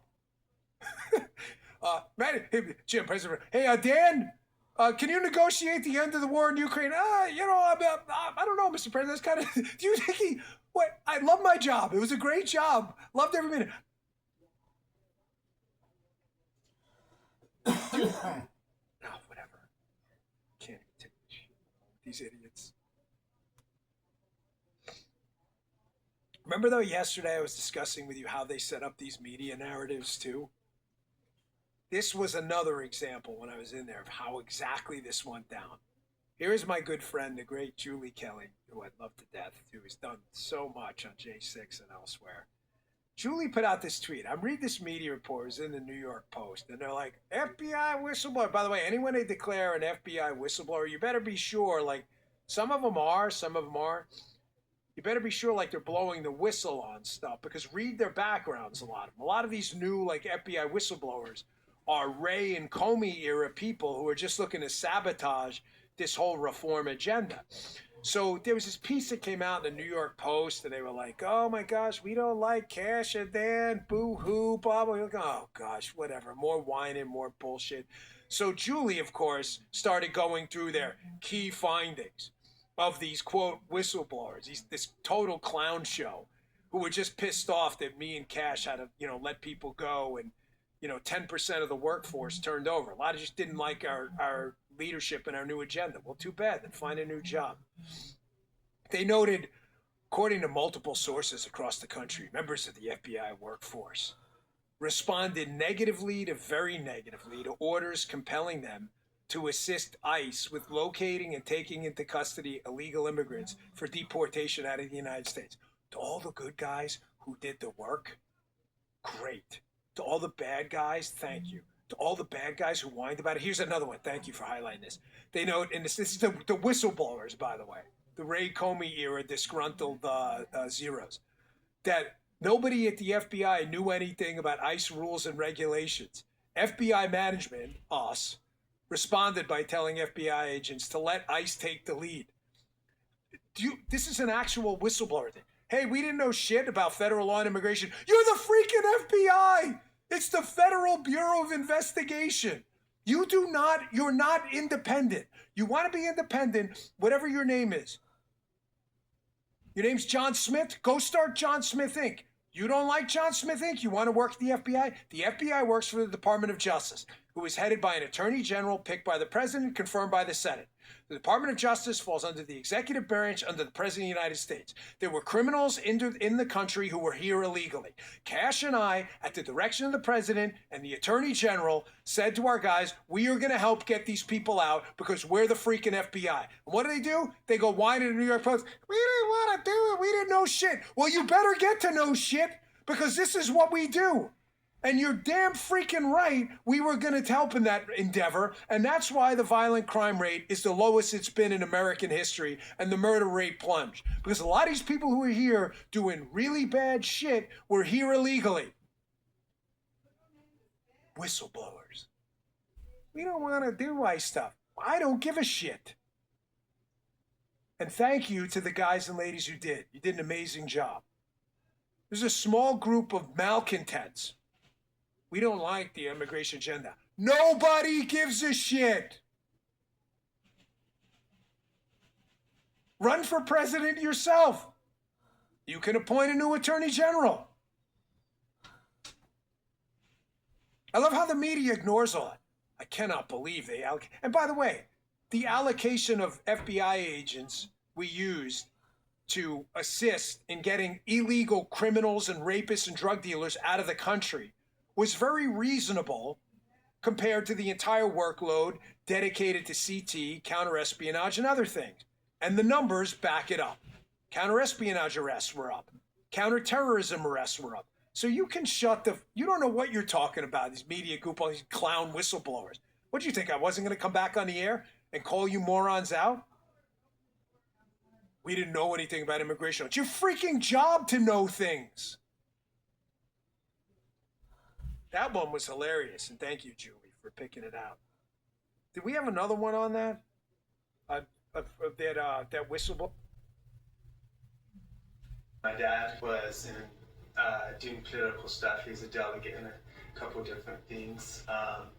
So when I was little, I'd always be like, oh, one of these days someone's going to build a game that's going to be called Build That Wall. And I'm not sure why I thought that. I was probably inspired or something. Then once in a while, I just kind of look it up. Oh, did someone build the game yet? And I kind of like imagine how it would be. I was like, well, Trump's a pretty famous guy. A lot of people know him. A lot of people think he's cool.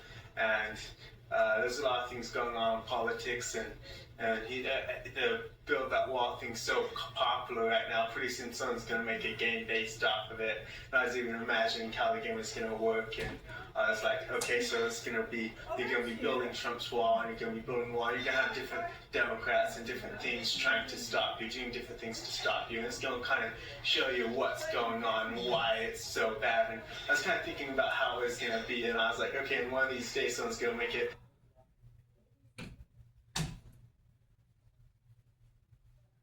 Whistleblower thing? Wasn't there another? Yeah, there is. Okay, thank you.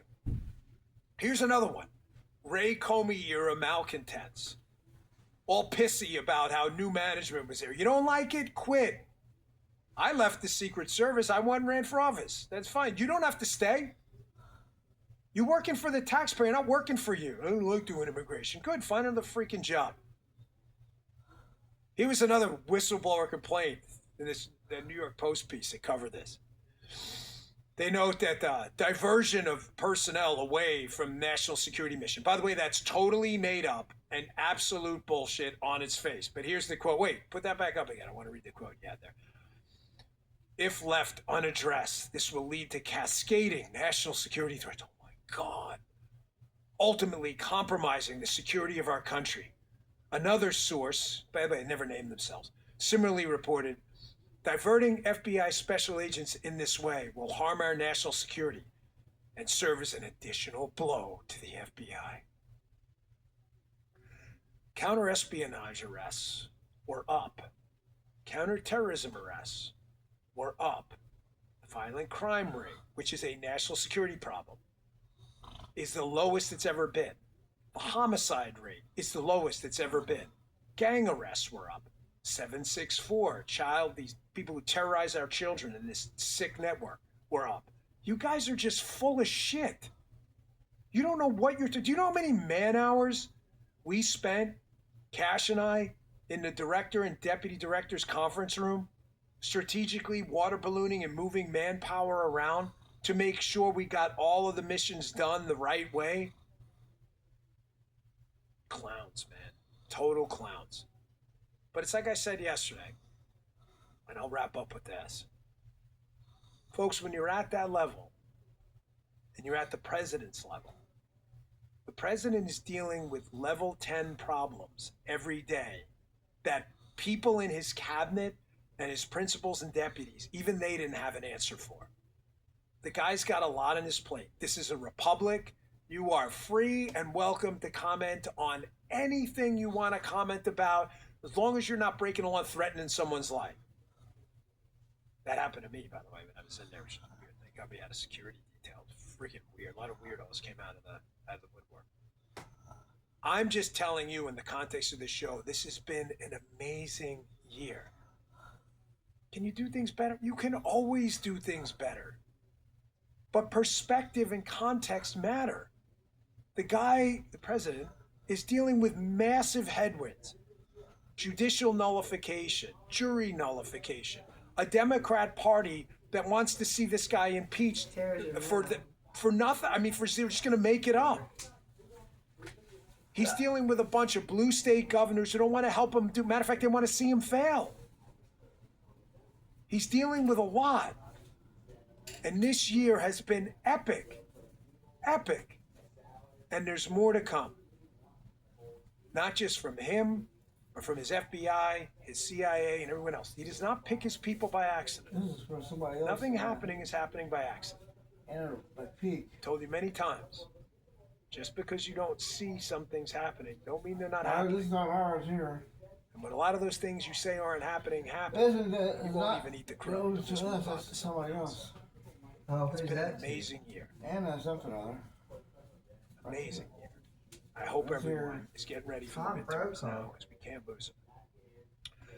By the way, you know Haley, our great host at rumble.com/Haley, Haley Karania, has her show coming up at noon. I hope you all tune in, rumble.com/Haley. Vince, also another one of our amazing hosts, New Times 8 a.m. He had a big audience this morning. And thank you to the Bongino Army for showing up for both of these amazing Patriots. We love having them on our lineup. Vince Colanese, 8 a.m. Eastern Time, rumble.com/Vince. Haley, rumble.com/Haley. Folks, you want to check out the new website too at bongino.com. Miss Paula put in a lot of work, and thank you again for showing up, making us #1 yesterday, pulling another 115,000 plus today. That is a massive audience. You guys are the best. Oh, Guy from Live Search app. There we go. #1 and return to the top, and showed up again today in droves. Really appreciate it. Love you guys. I will see you back here tomorrow. I didn't even promote my own channel.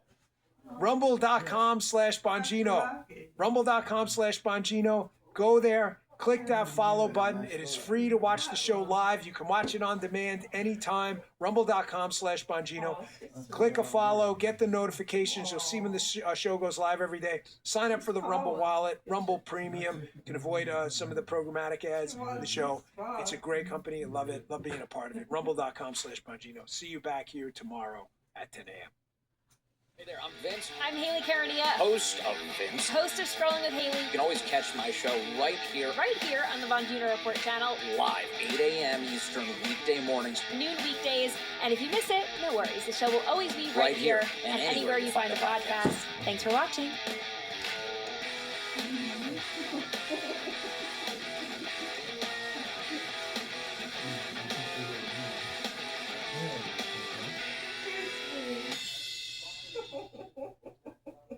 Oh, that was so Betsy. That little kid.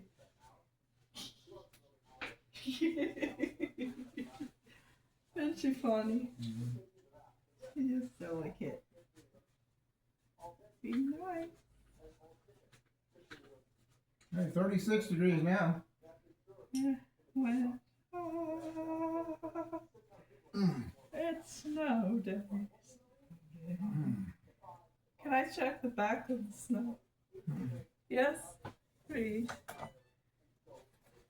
Snow. It's starting to look like drops of water now, Barb. Snow day.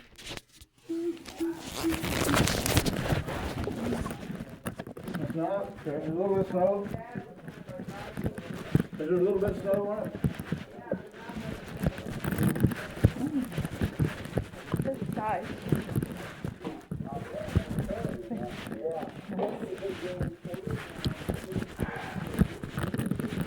That's the end of the show. Hope everything's okay with them. Think he's gonna be alright?